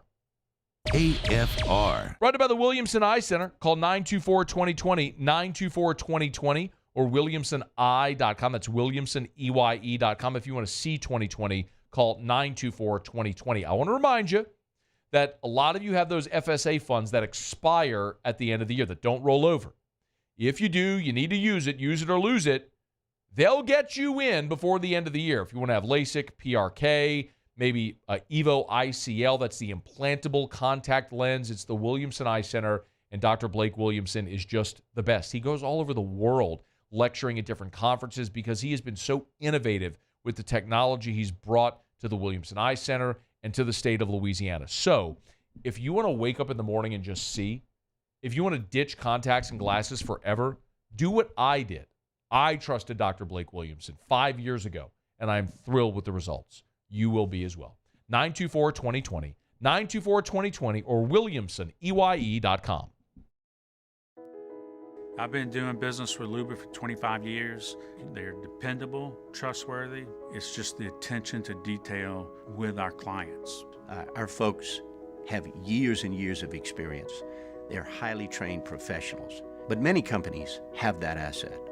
What I'd like to think makes Luba a bit different is that we use those talents in a way that truly is dedicated to serving the needs of the folks who depend on us.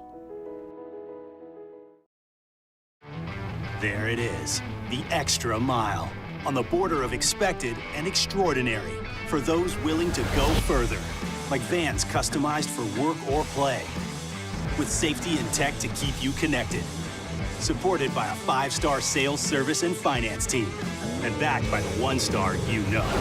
So go the extra mile. It's never crowded because so few have what it takes to go there. Mercedes-Benz Vans. The world's leaders in obesity research, obesity medicine, and obesity science are right here. We're doing something that no one's ever done or trying to answer a question that no one's ever asked before. Pennington is a real jewel when it comes to research. We are finding the solutions to the world's worst chronic disease, which is obesity. Louisiana needs Pennington Biomedical.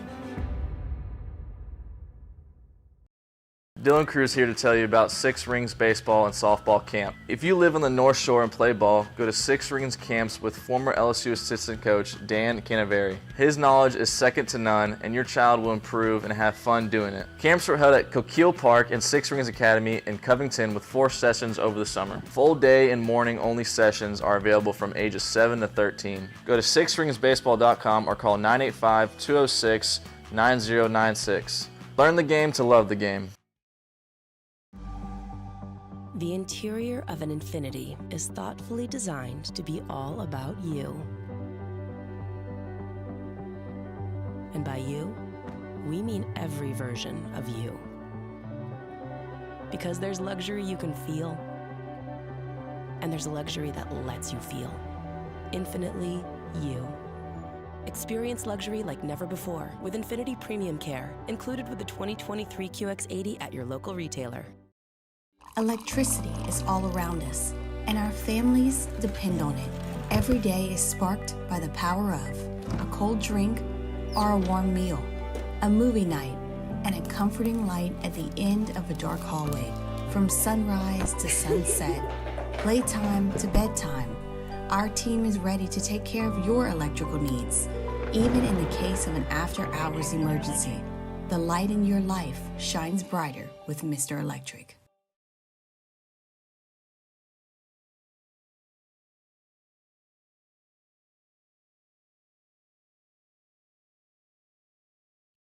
This is SportsCenter. I'm Doug Brown. It would cost Florida State an exit fee of about $120 million to leave the ACC, but ESPN's Andrea Adelson reports the University Board of Trustees may at least talk about that at a meeting tomorrow. The Seminoles are the first undefeated Power 5 team to be left out of the college football playoff. Alabama coach Nick Saban says there are no guardrails for the current NIL rules. Saban believes something will have to change. Maybe people start dropping sports because the finance part of it can't make sense in terms of what you can reinvest in non-revenue sports, or some players out there don't get what they were promised and there's lots of lawsuits. Nick Saban on the Pat McAfee Show. Chargers wideout Keenan Allen out for Saturday's game against the Bills with a heel injury. Steelers defensive lineman Cam Hayward now cleared from concussion protocol. He's expected to play Saturday against the Bengals. Week 16 kicks off tonight in Inglewood. The Rams host the Saints. Both teams are 7-7 and in the playoff race. ESPN Radio is presented by Progressive Insurance. Progressive makes bundling easy and affordable. Get a multi-policy discount by combining your motorcycle, RV, boat, ATV, and more. All your protection in one place. Bundle and save at Progressive.com. Matt Moscona. I'm very important. After further review. Say it one more time. After further review with Matt Moscona. And here we go. Live from the Mercedes-Benz of Baton Rouge Studios. That's right.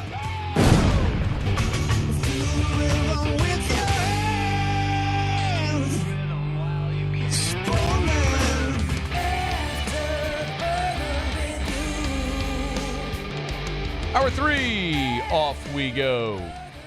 Welcome aboard. Glad you're with us. AFR, presented by the Aesthetic Medicine and Anti-Aging Clinics of Louisiana. I'm Matt.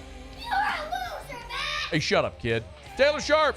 Every girl crazy about his shine glass man. Casey Kane. Bases are loaded and Casey's at bat. And Mr. Toby Tomplay.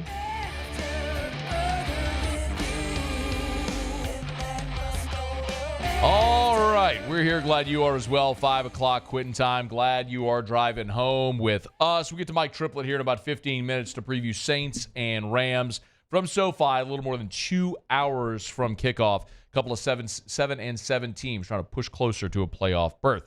LSU is back on the practice field on Thursday morning. Our buddy Wilson Alexander from The Advocate was there. He's here now. How are you, Wilson? I'm doing well, Matt. How are you? Doing good, man. I appreciate it. Hey, let me start with, we'll get to some of the newsy stuff in a second. Let's start with practice itself. Tuesday, it felt like we were all there with pen and pad trying to take attendance. Anything of note as far as who was there and who wasn't? No, not really today other than this one. Malik Neighbors did not practice. He was out on the field. He was just not in a jersey, or excuse me, he was in his jersey but not in pads, just watching things off to the side. Obviously, he practiced on Tuesday. He practiced last week. But for some reason, he was not participating today. Other than that, everybody else of note was out there. Okay. Did you notice anything among the wide receivers who seems to be standing out in that group?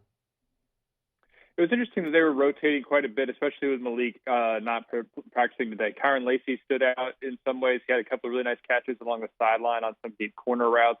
Aaron Anderson was getting quite a bit of run today as well. Those are probably the two that were practicing a good bit. And also Shelton Sampson. Seemed like he got some run with the ones. I think at one point caught a touchdown from Garrett in one of the drills that LSU was doing.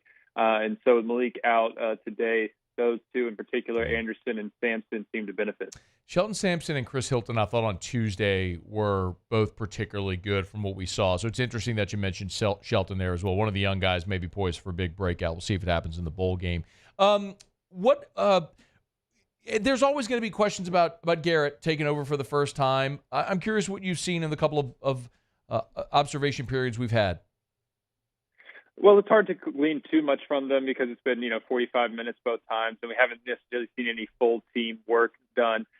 Today they were on an opposite field, and so it's hard to see as well exactly what they were doing. But we've seen, in a very general sense, kind of the style that Garrett plays with, and it's what we've seen from him for the last couple of years, airing it out.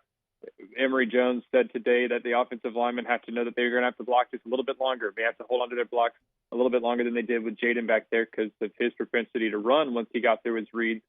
Whereas Garrett's really looking to try to throw the ball downfield, and obviously he has such trust in his arm that he's trying to make some good throws down the field that you don't often see. And so the style of the offense just looks like it's going to be a little bit different in this bowl game in some ways.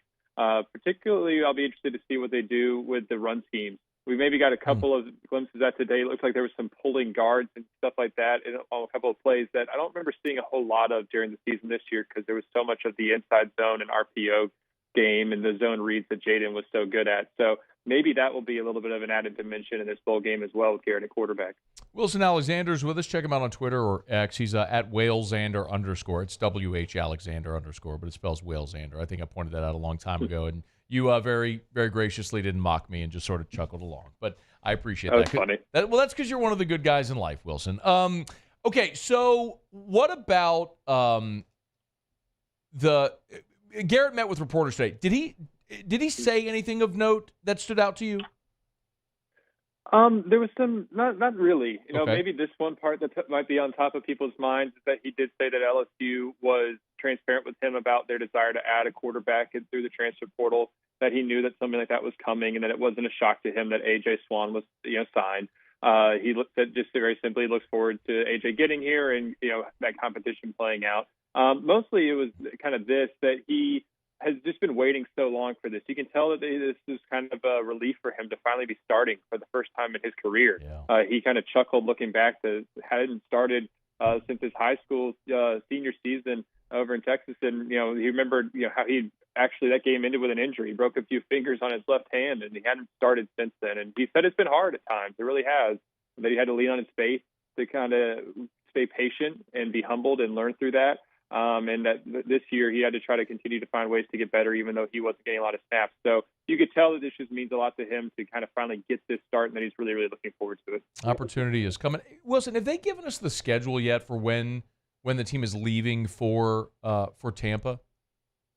They'll leave on the December 26th. So they'll leave the day after Christmas. Okay, so they'll continue to work here through Christmas.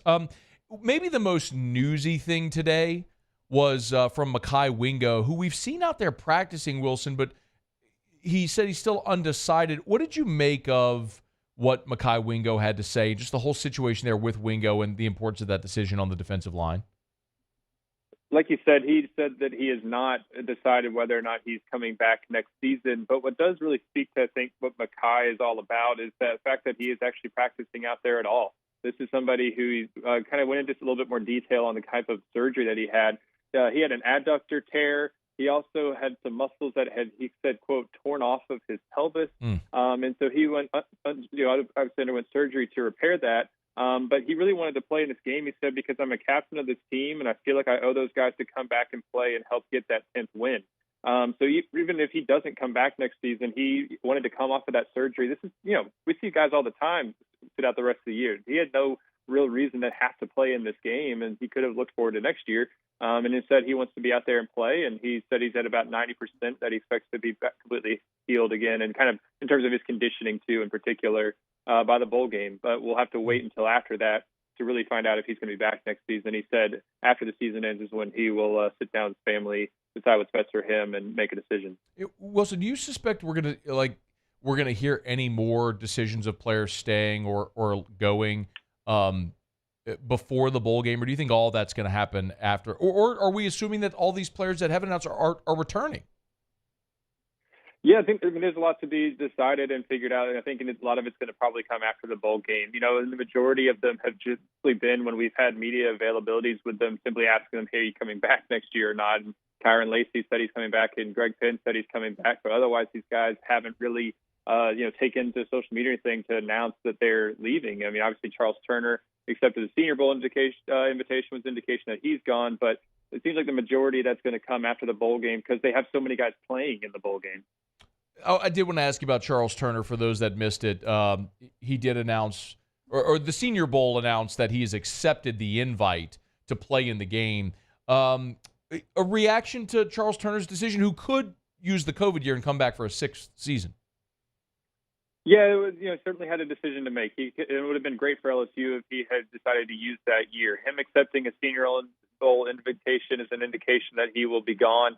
He could end up changing his mind. I remember back in a couple of years ago when the Kelly era was starting, Micah Baskerville had accepted an invitation to a postseason game. He ended up deciding not to take it, and he comes back to LSU. So Charles could maybe change his mind, but usually once you get to this point, you don't. And so he'll probably be gone next year, and that means that DJ Chester is now the heir apparent there at center. Charles, to kind of put a wrap on his career, I should say, a guy who ended up being, kind of answering all the doubts that people had about his size and being a pretty reliable starter there at center over the last few years, starting 24 games. So it would have been great for LSU to get him back, but it seems like he'll be moving on. Wilson Alexander, hey, man, as you empty the notebook, anything else today or from Tuesday that stands out that you think is noteworthy?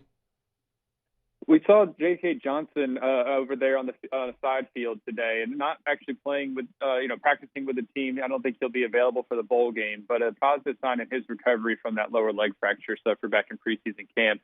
He was with athletic trainers, wearing full pads, doing all sorts of different exercises as he recovers from that injury. And that's somebody who might be in the mix there at cornerback next season. So it was good to see him making those kinds of strides in his recovery. He is Wilson Alexander, the Advocate. Y'all get him on Twitter at WHAlexander_ or Walesander_ if you want to spell it out phonetically. We appreciate it as always, man. Thanks so much. Thanks for having me, y'all. Merry Christmas. You do the very same, man. That's Wilson Alexander. This is After Further Review. Always appreciate a couple of minutes there from Wilson doing the heavy lifting for us getting out there to practice today, so we appreciate the update. Let me knock out a quick break, y'all. We're brought to you by Traction, TractionSports.com, TractionSports.com. Traction, where champions are made. Next week is Christmas. Remember, next week is Christmas, so if your son or daughter is going to be out of school and you need somewhere for them to go, Traction has the Christmas baseball and speed camps. It's not too late to register your son or daughter for the Traction camp, so get to the website, TractionSports.com, TractionSports.com. You'll see the link where when you go to the homepage, you'll see Louisiana, Mississippi. Click Louisiana, unless you're in Mississippi. Click Louisiana, and you'll see all the camp info right there. It's at TractionSports.com, TractionSports.com. And as we head toward the new year, it's not too early to start thinking about the spring baseball and spring softball leagues. If your son plays baseball, if your daughter plays softball, get them registered now at Traction. They're just the best. Right there on Burbank in Baton Rouge, a world-class facility with the best trainers, the best facilities. It's Traction. TractionSports.com. Traction, where champions are made. All right, Mike Triplett's going to join us when we come back. We'll get a final look and preview of Saints and Rams on Thursday Night Football. We're 2 hours away from kickoff. We'll talk to Mike Triplett of New Orleans.football. And then I will come back at the bottom of this hour, and I do want to give some thoughts on Charles Turner seemingly ending his LSU career as he's accepted an invite to the Senior Bowl, and Mekhi Wingo, who's still undecided on his future. Some of the things we talked about there with Wilson, I'll give you some opinions at the bottom of this hour. We'll talk Saints-Rams with Mike Triplett of New Orleans.football next. AFR. AFR is brought to you by Hudco Roofing, HudcoRoofing.com. Do business with someone you know. Hudco Roofing and HudcoRoofing.com. Roof repairs, roof replacements. This past Saturday, the weather was horrendous. Rained all day. And when it rains, our phones ring, because usually when it rains is when people find out they have roof damage. If that's you, give us a shout. We'd love to give you a free, no-obligation roofing inspection. Just go to HudcoRoofing.com. That's HudcoRoofing.com. Right there on the homepage, you'll see the contact form. Fill it out. Someone will be in touch with you immediately. Or just give us a buzz, 364-1007, 364-1007. Go to HudcoRoofing.com. Remember, if you're a realtor and a roof issue is preventing you from getting to the closing table, let us help. We've helped dozens, if not hundreds, of realtors get those deals pushed through closing by helping get roofing issues resolved. Maybe you're an insurance agent. We'd love to work with you as well. It's HUDCO Roofing. All over the state of Louisiana, do business with someone you know. That's HUDCO Roofing and HUDCORoofing.com. Bayou Chrysler Dodge Jeep Ram has $10,000 off MSRP on new 23 Jeep Grand Cherokee, $10,000 off new Jeep Grand Cherokee, and all new Bayou Automotive vehicles come with a 1 million mile warranty. The crew at Bayou Automotive is going to do right by you. His name was King. He had a horse along the countryside. I saw him ride. One day they found him. Elevate brand visibility, ignite customer engagement with the power of radio and digital advertising combined. Guarantee Digital Media brings the two together as a trusted media partner in Louisiana for nearly a century. Claim your free digital audit at guaranteemedia.com. Hey, it's Matt Moscona. For years, you've heard me tell you about Insurance Network of Louisiana, helping you find better coverage for less money. But it's not just for your home and auto. They also offer commercial property. So, retail stores, professional offices like doctors, dentists, attorneys, clothing boutiques. Insurance Network of Louisiana can find you better coverage for less money. They service the entire state of Louisiana, and they're local. So call today at 293-0450 or lainsurance.net. There it is, the extra mile, on the border of expected and extraordinary, for those willing to go further, like vans customized for work or play, with safety and tech to keep you connected, supported by a 5-star sales, service, and finance team, and backed by the 1-star you know. So go the extra mile. It's never crowded, because so few have what it takes to go there. Mercedes-Benz Vans. I've been doing business with Luba for 25 years. They're dependable, trustworthy. It's just the attention to detail with our clients. Our folks have years and years of experience. They're highly trained professionals. But many companies have that asset. What I'd like to think makes Luba a bit different is that we use those talents in a way that truly is dedicated to serving the needs of the folks who depend on us.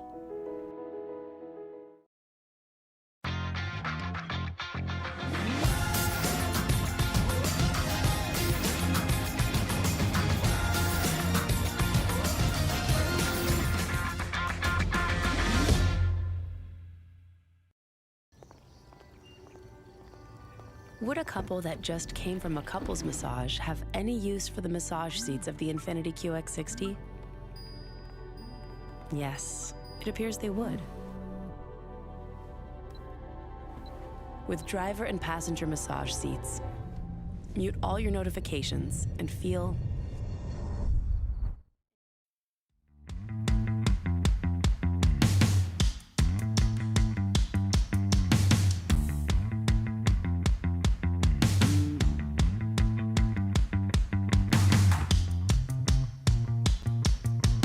After further review with Matt Moscona, presented by the Aesthetic Medicine and Anti-Aging Clinics of Louisiana, Baton Rouge, Lafayette, and online at theantiagingclinics.com. Mike! Yeah?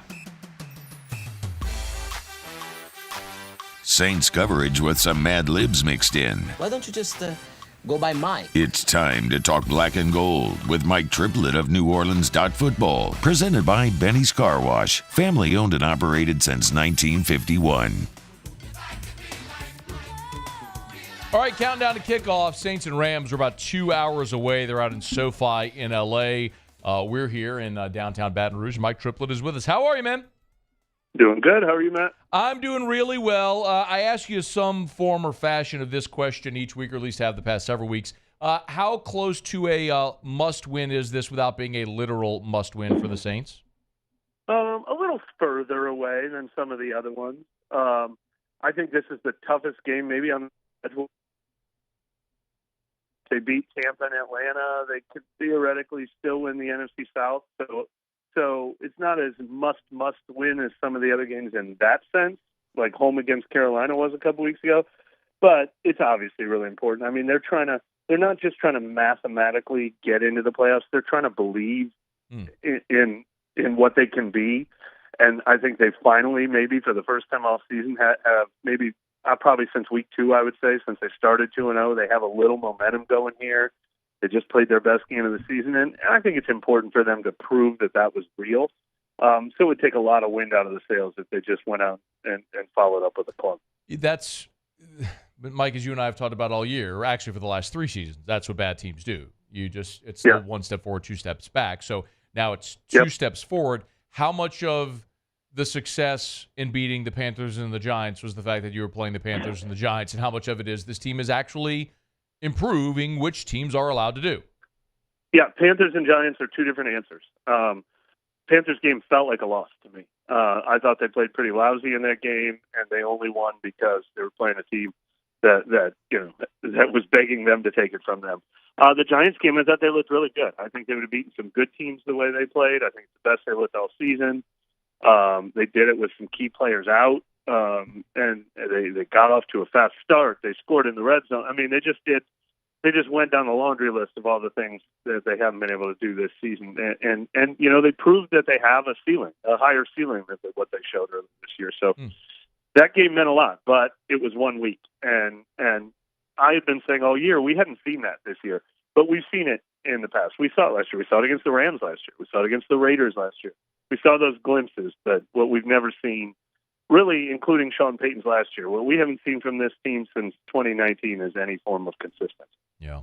Are you glad that they're going color rush and ditching those awful black helmets? I didn't even put 2 and 2 together on that. Oh, yeah. I think the black helmets would be sharp without the stickers, but I would love to see the white helmets with the color rush. White helmets, huh? Like, what if you're going to wear them with the color rush? The black helmets without the stickers with the all blacks might look cool, though. I wouldn't hate that. I don't hate the idea of a black helmet. Yeah. I tend to agree that I don't hate the idea of a black helmet. They took what could be a good idea conceptually and ruined it with their execution, no doubt. But what if we just matched up? Sure. Are we talking about the team again now, or are we talking about the helmet? Yes. In totality. But what if we went ahead and matched up the old gold, and so you had the old gold numeral and the old gold helmet? I'm a little tired of like the 3 different golds, that none of them are the same. Right. But if you could get all the golds the same, maybe. I can't decide if I like those pants I can't decide if I like the throwback pants. I think they look good on the jersey numbers. I don't know if I like it's a little mustardy. It's a hair mustardy. Okay. You're right. They are all different shades of gold, but if they would rock the color rush gold with the pants, the helmet match that is sharp. It would be awesome. Sold. Sure. They have such an opportunity, Mike, but they just can't execute. I don't understand why. We do fashion here as well as football. Hey, bigger deal today. Mike Triplett's with us, NewOrleans.football. He's on Twitter at Mike Triplett. Ryan Ramczyk out, Chris Olave in. Which is the bigger news? That's a good question. That's a really good question because I wouldn't want to shortchange either guy. But I would say under the circumstances, the other 4 offensive linemen all healthy. Landon Young played really good last week. And Ryan Ramczyk dealing with this nagging injury. I feel like the drop-off is a little less there. I think Chris Olave is so essential on a team that doesn't have Michael Thomas while he's on injured reserve. And he has really been coming on so strong lately. To have him as the number 1 and make all those other pass catchers complimentary guys feels like a bigger deal. I think I'd prefer Olave if you told me I could only have one up. Okay, so give me a sense of what a realistic expectation is for Olave in this game tonight. How close is he to 100%, or what could he give you? Yeah, I mean, it's so tough for me to know medically, but I think it's a good sign that they said part of the reason he didn't play Sunday is because they wanted to have him ready, 4 days later. We had heard as early as, I'm getting my days confused, I think Monday, that everybody was confident he was going to be able to play. By Tuesday, he was a full participant, no injury status. So that makes me feel like, this isn't like game time decision, limited snap count, 50-50. It feels about as close as you could hope it would be. And he's been coming on so strong lately. I think him and Derek Carr showed their best rapport right before the injury. So I think there's reason to be confident he can have a big impact in this game. I know you don't cover the Rams, but you have looked at this matchup. Where do you think is the greater challenge for New Orleans? Is it getting the offense going against that Rams defense, or is it the Saints defense, which has played well, trying to limit a Rams offense, which has similarly played well in the last month? No, that's another tough question. I mean, I think the toughest test is going against Aaron Donald, because I think the Saints offensive line, to me, I mean, we've talked about Dennis Allen, we've talked about Pete Carmichael, we've talked about Derek Carr, but beyond that, man, this offensive line just hasn't quite gotten there. It's another thing we've seen in glimpses, but even these last couple wins, I wanted to see one of those. Hey, we're just dominating, we're just imposing our will. They're close, but I think this is just going to be such a tough team for them to do that against. If they win that matchup, that would be great. On the other side of the ball, look, these Matthew Stafford's the best quarterback they maybe have faced all year. If it wasn't Trevor Lawrence or Jared Goff, they have not faced a duo like Cooper Kupp and Puka Nacua. But I think the Saints' pass defense is the strength of their team. I actually think Kyron Williams, is he a second-year guy who kind of came out of nowhere? I'm actually a little bit more worried about their ability to stop him, to be honest. I like Kyron Williams coming out of Notre Dame. I kind of was pushing for the Saints to draft him, similar to the way they did Kendre Miller. Just a similar stylistically player with the Saints like a lot. So there is some familiarity, at least with the style. But so you mentioned with obviously Cooper Kupp and Puka Nacua, the challenge there. No Marshawn Lattimore. How do you think the Saints secondary matches up there with the way? I mean, Paulson Adebo is having a really good year. Yeah, I think Paulson Adebo has legitimate, I think he should be Pro Bowl consideration. He's been really that good. And then I think Isaac Yadam, who I just wrote a feature on this year, he looks like he belongs as a starter in the NFL. Maybe not an exceptional, but the drop-off has not been that bad. I really trust those guys on the outside. They're not getting beat by receivers on the outside. They're not getting beat over the top by quarterbacks this year. I do worry a lot more about Alontae Taylor getting picked on in the middle, especially with Cooper Kupp, though. I think that's the toughest part of that matchup. Mike Triplett with us on Twitter at Mike Triplett, NewOrleans.football. Of course, our chats with Mike every week are brought to you by Benny's Car Wash. Visit Benny'sCarWash.com. That's Benny'sCarWash.com. Okay, Mike, as we look at this game tonight, where is the key matchup that at the end of the game you look at the box score and say, all right, that's the thing that's important as it dictates the game? It's so boring. But I think whichever team can actually run the ball better. I really wish that was a feature that the Saints had consistently, that they could start running the ball and finish running the ball, and we haven't seen that a lot. And I worry that the Rams might be, the way Kyron Williams has been playing, that might be something they're able to do. So even though we've got a lot of, we've got Olave, we've got Puka, we've got Cooper Kupp, I think this is especially on a short week, who wins at the line of scrimmage game. Now, I'm glad you brought up being that it's a short week, because you typically have certain nuggets stored in the back of your brain somewhere about spots and situations. And the Saints going on the road here on a short week. What's your feeling about this team, Dennis Allen, all that, just with the short week and the quick turnaround on the road? First of all, I hate it. I hate it for any team. When the schedule comes out, the first thing I always look at is, are they traveling across the country on a short week at any point? That's terrible. Like, making any team go 2 time zones on a Thursday night, I think should be out. I mean, Thursday night football already gets enough criticism. Yeah. There should be a rule that you stay in your own time zone for Thursday night football. I think this is ridiculous. I mean, they could use it for a rallying cry, though. Backs against the wall. They were a 5-7 team. Now they get 2 days of walkthrough practice, and they're on a plane to LA together. So adrenaline and momentum can carry through that, but you would much rather be the home team in a game like this. Do you have a feeling on which way it goes tonight? I mean, are the Saints looking at a spot where they could go and pull the upset on the road? Yeah, I'm a tiny bit torn. I mean, I think this is the easiest game to pick the opponent almost all year. I think the Rams have looked really good lately. Matthew Stafford and Cooper Kupp are back to being Matthew Stafford and Cooper Kupp. So even though they're a 7-7 team, they've been way better than that recently. So I hate the matchup. I hate the short week flying across the country. It makes it really hard to pick the Saints. But I do think that we're seeing the best version of the Saints we've seen all season right now. So fighting chance, but hard to pick them to win. What did you think about DA getting a little salty about Derek Carr after the game on Sunday?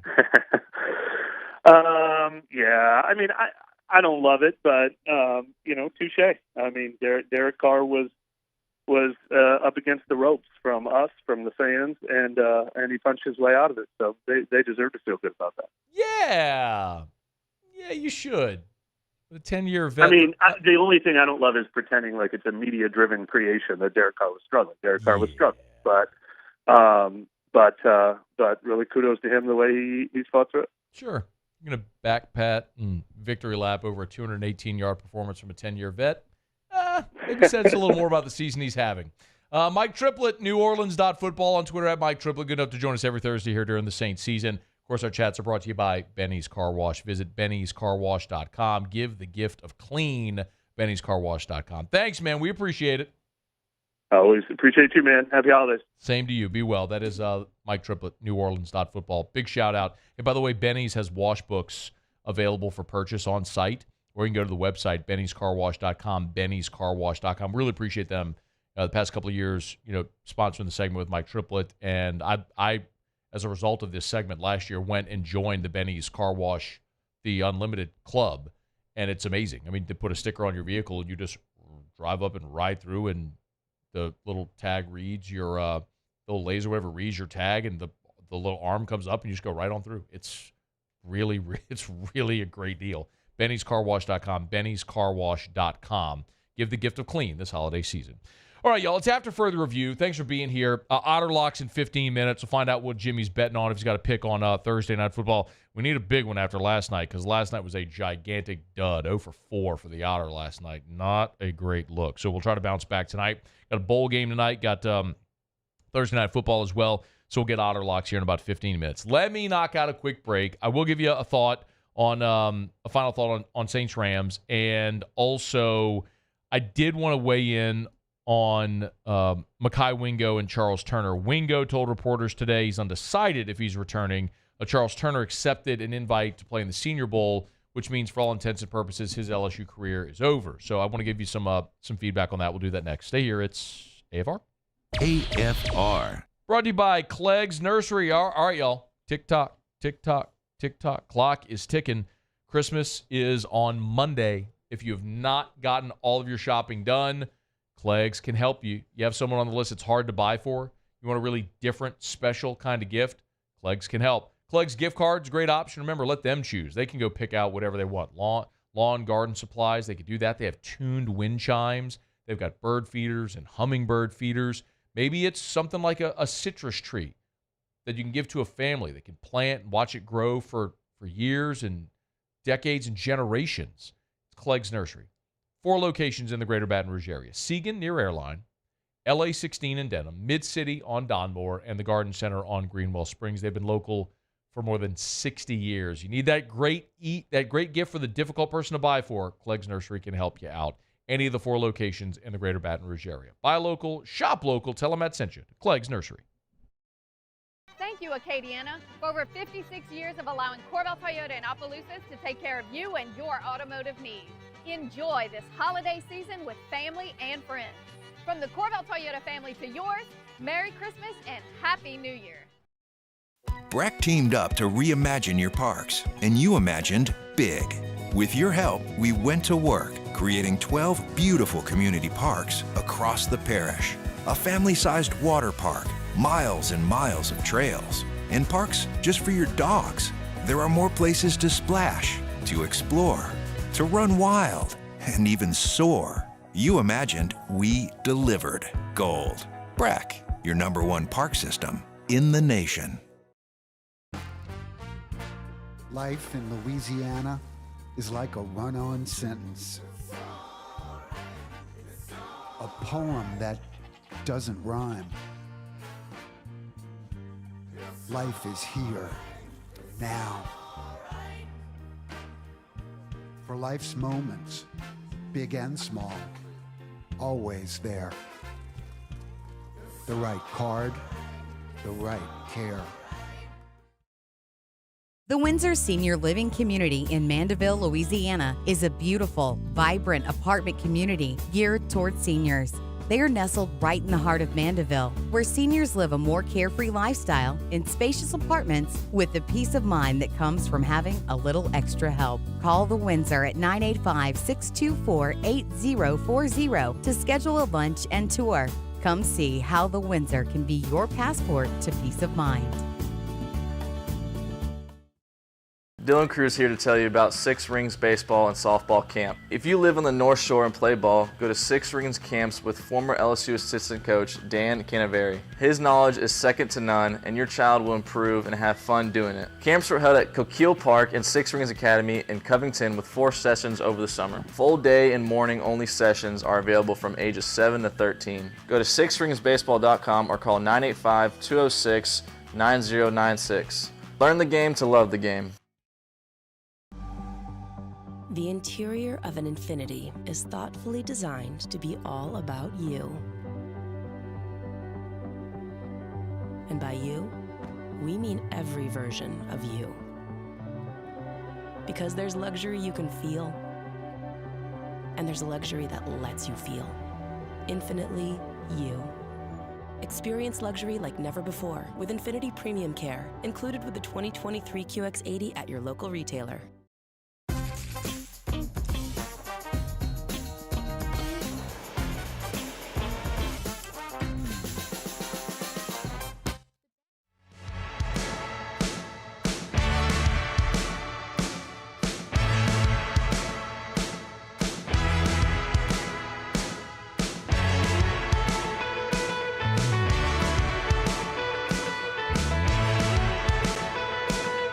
After further review with Matt Moscona, presented by the Aesthetic Medicine and Anti-Aging Clinics of Louisiana, Baton Rouge, Lafayette, and online at theantiagingclinics.com. All right, thanks for being here with us. One of the things that Mike Triplett said just a bit ago was that this is one of the, a game where an easier game to pick the opponent.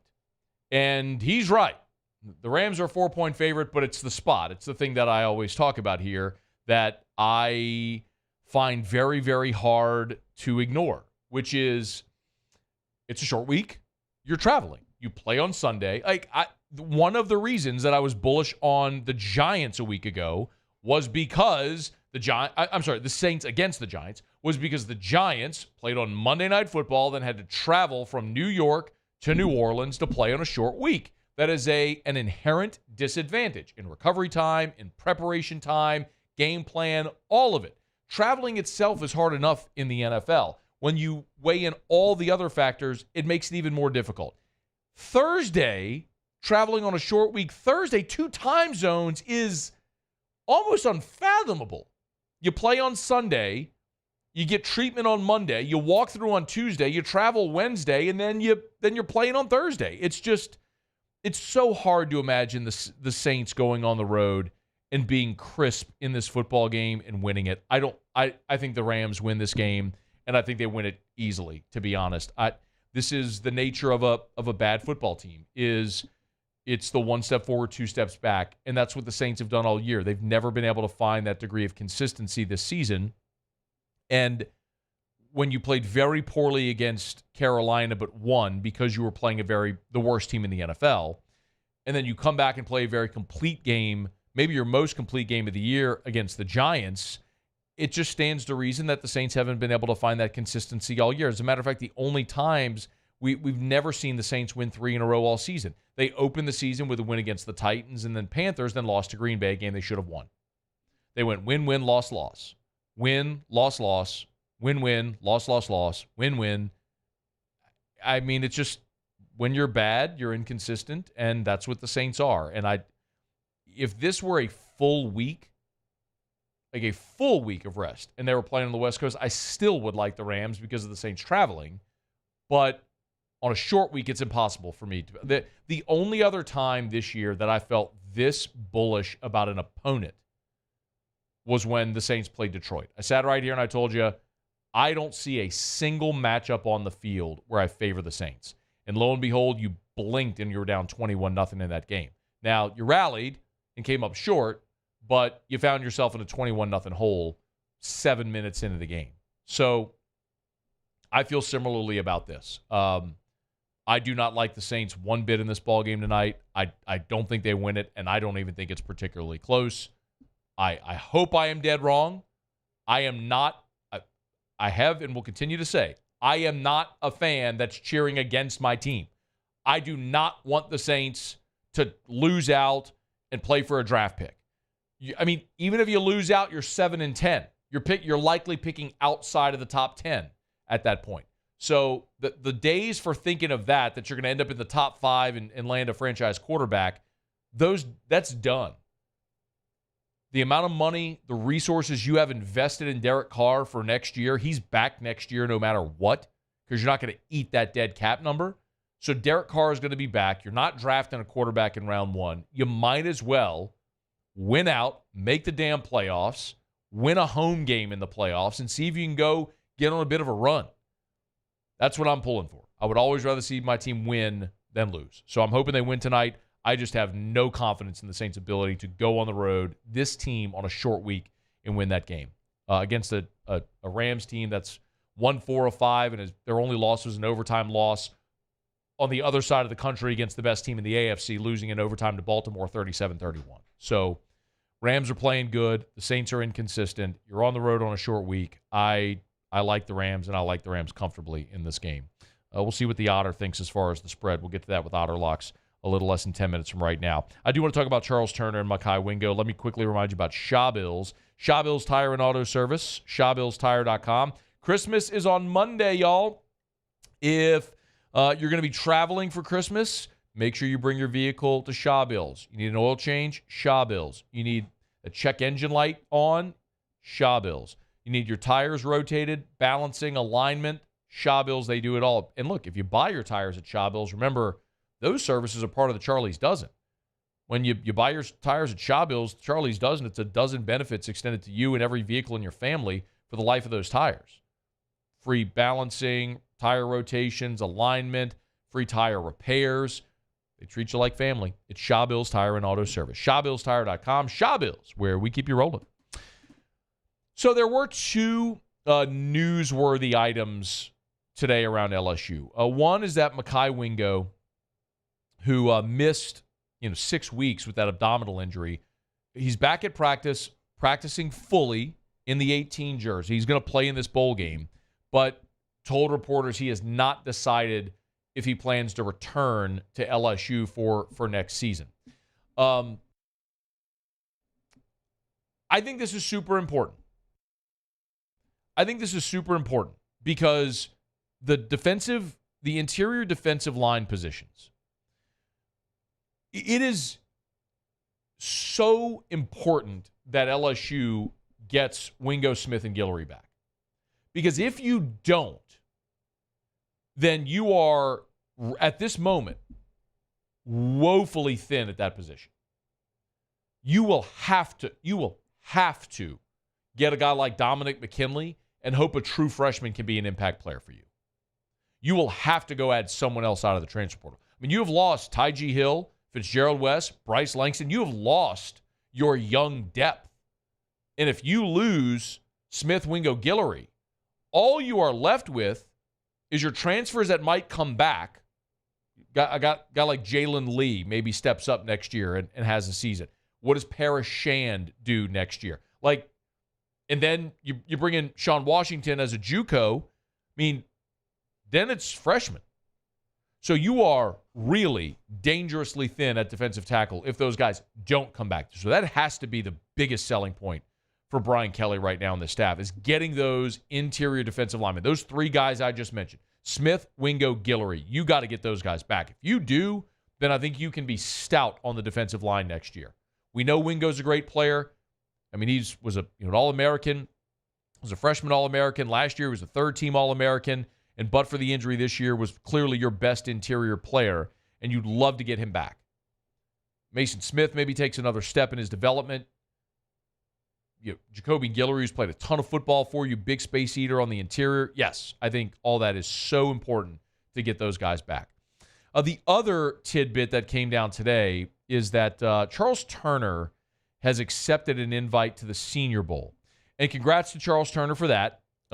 It's it's a great opportunity for Charles Turner. And respect for Charles Turner, a guy who was at IMG, who signed with LSU in 2019 when he was about 260 pounds, maybe that big. The whole thing on was he was too small. But they liked his frame. They liked his athleticism. They were going to bring him in, add weight. And to his credit, he was patient. He waited his turn, and boy, they tried like heck to kick him out of the boat. I mean, they brought in Liam Shanahan from Harvard to start for 2 years because they didn't think that Charles Turner was ready. And then last year, when they were rotating a whole bunch of dudes at center, Charles Turner ultimately, after Dellenger started the opener against Florida State, Turner won that job and has been solid for the next 2 years. It has reminded me a lot of what Lloyd Cushenberry did, coming in as the lowest rated prospect in that class. The last guy in on signing day out of Dutchtown, waited his turn, finally won that job, and ultimately never gave it up and became an NFL draft pick and was part of a national championship team. So Charles Turner's story is one of perseverance, and it's great to see him stick with it and continue to develop, and now to have this opportunity as a fifth-year player to go play in the Senior Bowl and hopefully make his NFL draft dreams come true. The other part of that is he does have a sixth year that he could take advantage of. He signed in 2019 and redshirted. COVID year doesn't count. So the last 3 seasons, 21, 22, 23, are his 3 years. And so he could come back for a sixth year next year if he wanted to. You have 5 to play 4, and then he also had the COVID year. So you could get Charles Turner back. But remember, the 2 guys on the offensive line you're guaranteed to get back are your tackles, Emory Jones and Will Campbell. Your 3 interior players could all come back, or they could all go pro. It looks like Charles Turner's gone, which means he'll be passing the torch to DJ Chester, who beat out Marlon Martinez. Marlon Martinez is a guy who hung around for 4 years, and DJ Chester beat him out for the backup job. That's an amazing asset to think you've got Chester now for the next 2 or 3 years as your starting center. He's a really talented young guy. But what does it mean for next year with the other 2 guys as well? Because you could lose that interior of your offensive line. So we'll wait on those decisions. But Charles Turner accepts an invite to play in the Senior Bowl, try to make his NFL draft dreams come true. Okay, let me knock out our final break of the show. We'll come back. Jimmy will join us for a little Otter Locks. We got Thursday Night Football tonight. Saints and Rams. Rams are a 4-point favorite. Who does the Otter like? We'll find out next. Stick around here. It's AFR. AFR. Hey, if you don't have NFL Prime, or if you don't have Amazon Prime and you want to watch Thursday Night Football, no worries. They got it over at Pluckers. Pluckers is always a great opportunity to get by anyway on Thursday night, because Thursday is all-you-can-eat boneless buffalo bites. You pay one low price. They'll serve you as many boneless buffalo bites as you want all night long. So get there early, stay there late, eat as much as you want for one low price at Pluckers on Thursday, either location. Nicholson, Bluebonnet, dine and carry out or delivery. Now, you don't get all you can eat with delivery, all right, or carry out. But if you're dining in, it's the all-you-can-eat boneless buffalo bites. This is white meat chicken, breaded, fried, tossed in your favorite wing sauce. That's at Pluckers every single Thursday, all-you-can-eat boneless buffalo bites. We got the Saints and the Rams tonight on Thursday Night Football. You got a little bowl action tonight. You got an NBA slate, college basketball every night of the week as well. Where else would you rather go than Pluckers? Nicholson or Bluebonnet, dine in, carry out, or delivery with 28 flavors of award-winning jumbo chicken wings. It's Pluckers. If you don't like our wings, we'll give you the bird. There it is, the extra mile, on the border of expected and extraordinary, for those willing to go further, like vans customized for work or play, with safety and tech to keep you connected, supported by a 5-star sales, service, and finance team, and backed by the 1-star you know. So go the extra mile. It's never crowded, because so few have what it takes to go there. Mercedes-Benz Vans.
Electricity is all around us, and our families depend on it.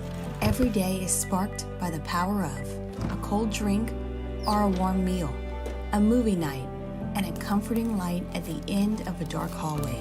From sunrise to sunset, playtime to bedtime, our team is ready to take care of your electrical needs. Even in the case of an after-hours emergency, the light in your life shines brighter with Mr. Electric. I've been doing business with Luba for 25 years. They're dependable, trustworthy. It's just the attention to detail with our clients. Our folks have years and years of experience. They're highly trained professionals. But many companies have that asset. What I'd like to think makes Luba a bit different is that we use those talents in a way that truly is dedicated to serving the needs of the folks who depend on us.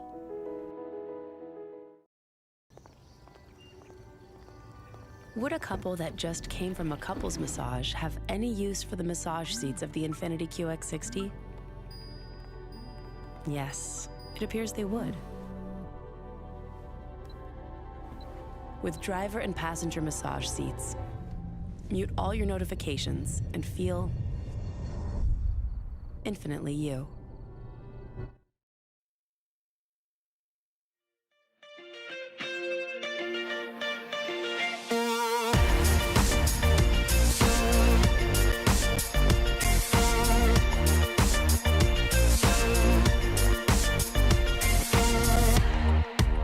After further review with Matt Moscona, presented by the Aesthetic Medicine and Anti-Aging Clinics of Louisiana, Baton Rouge, Lafayette, and online at theantiagingclinics.com.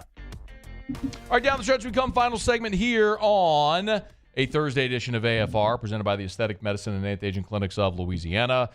Bluebonnet in Baton Rouge, Ambassador Caffrey in Lafayette, and online at theantiagingclinics.com. That's theantiagingclinics.com. Remember, we are in the midst of the 12 days of Christmas that they're doing at the Aesthetic Medicine and Anti-Aging Clinics of Louisiana. It's 12 consecutive days of great deals over at the Aesthetic Medicine and Anti-Aging Clinics of Louisiana. Today, it is a deep discounts on Lipo 360 for your abs, flanks, your neck lipo as well. Check it out at theantiagingclinics.com or call 753-1234. That's 753-1234 for the Aesthetic Medicine and Anti-Aging Clinics of Louisiana. Can you hit our final segment, Bed, please? Got it there? Waiting on Jimmy. I don't know where Jimmy is. Is he not answering the phone? Okay.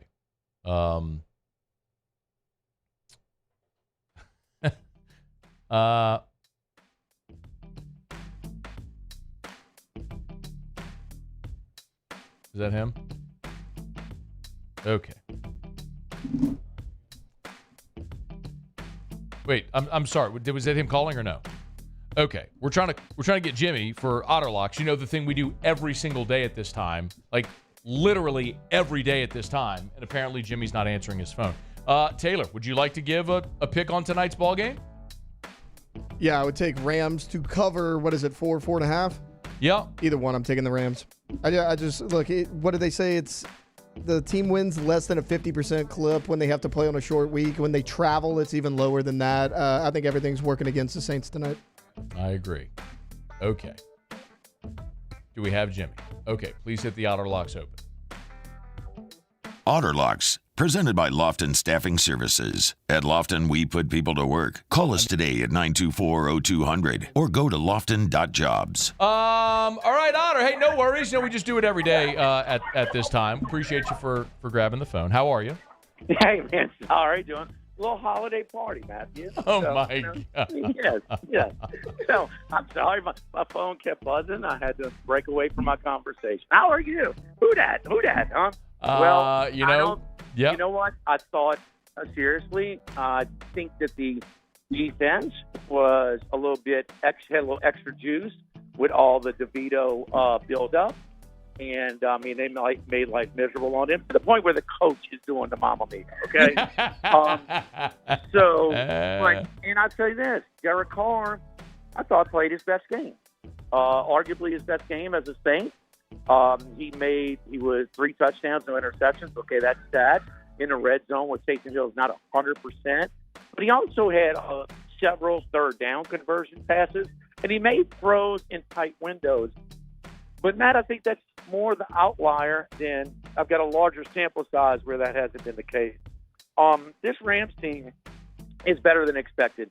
I had under bets on Stafford, their win total, the whole bit. McVay, who I think is sometimes overrated, has done a really nice job with this team this year. And then the other thing is Nakua and Stafford. But besides Goff, this is the best quarterback, or maybe the best quarterback, including Goff, that the Saints will face. It's been a rough quarterback crew they've gone against. Mm-hmm. And now he's got his guy, his main target with back-to-back 100-yard receiving games in addition to Nakua. So, it's kind of a playoff game, which tells you that over 3, which 3.5 or 4, which you're looking at right now. 1 minute remaining. I'm looking at 4. I still like the Rams. We know that it's a tough turnaround on a Thursday night going on the road. And even though the Saints showed me some things finally to be encouraged by, I just don't think it's sustainable. I thought it was a little extra juice with all that nonsense with DeVito. So I'm going with the Rams tonight. All right. Any play on the bowl game? Who's playing again? I do have a play. I forgot. It's Syracuse. Yes, I'm going against Syracuse. Yeah. Syracuse against South Florida. Syracuse is laying 3. I have to. Another late scratch in the quarterback. The Mississippi State transfer. It has been a tough, frustrating bowl season, but I'm going to continue to go with my information-based pick. I'm going with South Florida. All right, Otter. We appreciate it. Otter is at Rufino's tomorrow. Thanks. Have a great night. We'll see you tomorrow at 3. AFR. As we get on down the road, remind you about Relief Windows and ReliefWindows.com. Energy-efficient replacement windows, beautiful entry doors, hardy plank and vinyl siding. They do it all at Relief Windows and ReliefWindows.com. Not only do they do it better, but with better customer service as well. That's what you'll always hear from Brandon Holly and the gang. Hey, look, bottom line is, man, there are people that will, undercut price, beat you on price, and the reality is you get what you pay for in life. You want superior quality, products, service, that's what you get at Relief Windows. Like Brandon Holly and Relief Windows offer a wood window product that comes with a lifetime warranty. And oh, by the way, they never take $1 from you until they're done and you're thrilled with the work that they've done. That's Relief Windows. It's windows, doors, siding, but it's also experience, quality, and service. It's Relief Windows and ReliefWindows.com. Check them out online. Again, Relief Windows and ReliefWindows.com. Follow us on Twitter at 1045ESPN to cast your vote in the Citizens Bank and Trust poll of the day. Vote daily inside Off the Bench, live at lunch, on Palmer. And after further review, Citizens Bank and Trust brings you the poll of the day via Twitter at 1045ESPN. Bayou Ford is taking $15,000 off MSRP on new 23 Ford Expedition. $15,000 off new Ford Expedition. And all new Bayou Ford vehicles come with a 1 million mile warranty. The crew at Bayou Ford is going to do right by you. Yo, Jake here from my friends over at Community Steel Company located in Gonzales, Louisiana. The local place you can turn to for all of your metal building needs. Notice I said local, not Houston, not Dallas, not Atlanta, but right here in Gonzales. Visit them at their brand new state-of-the-art website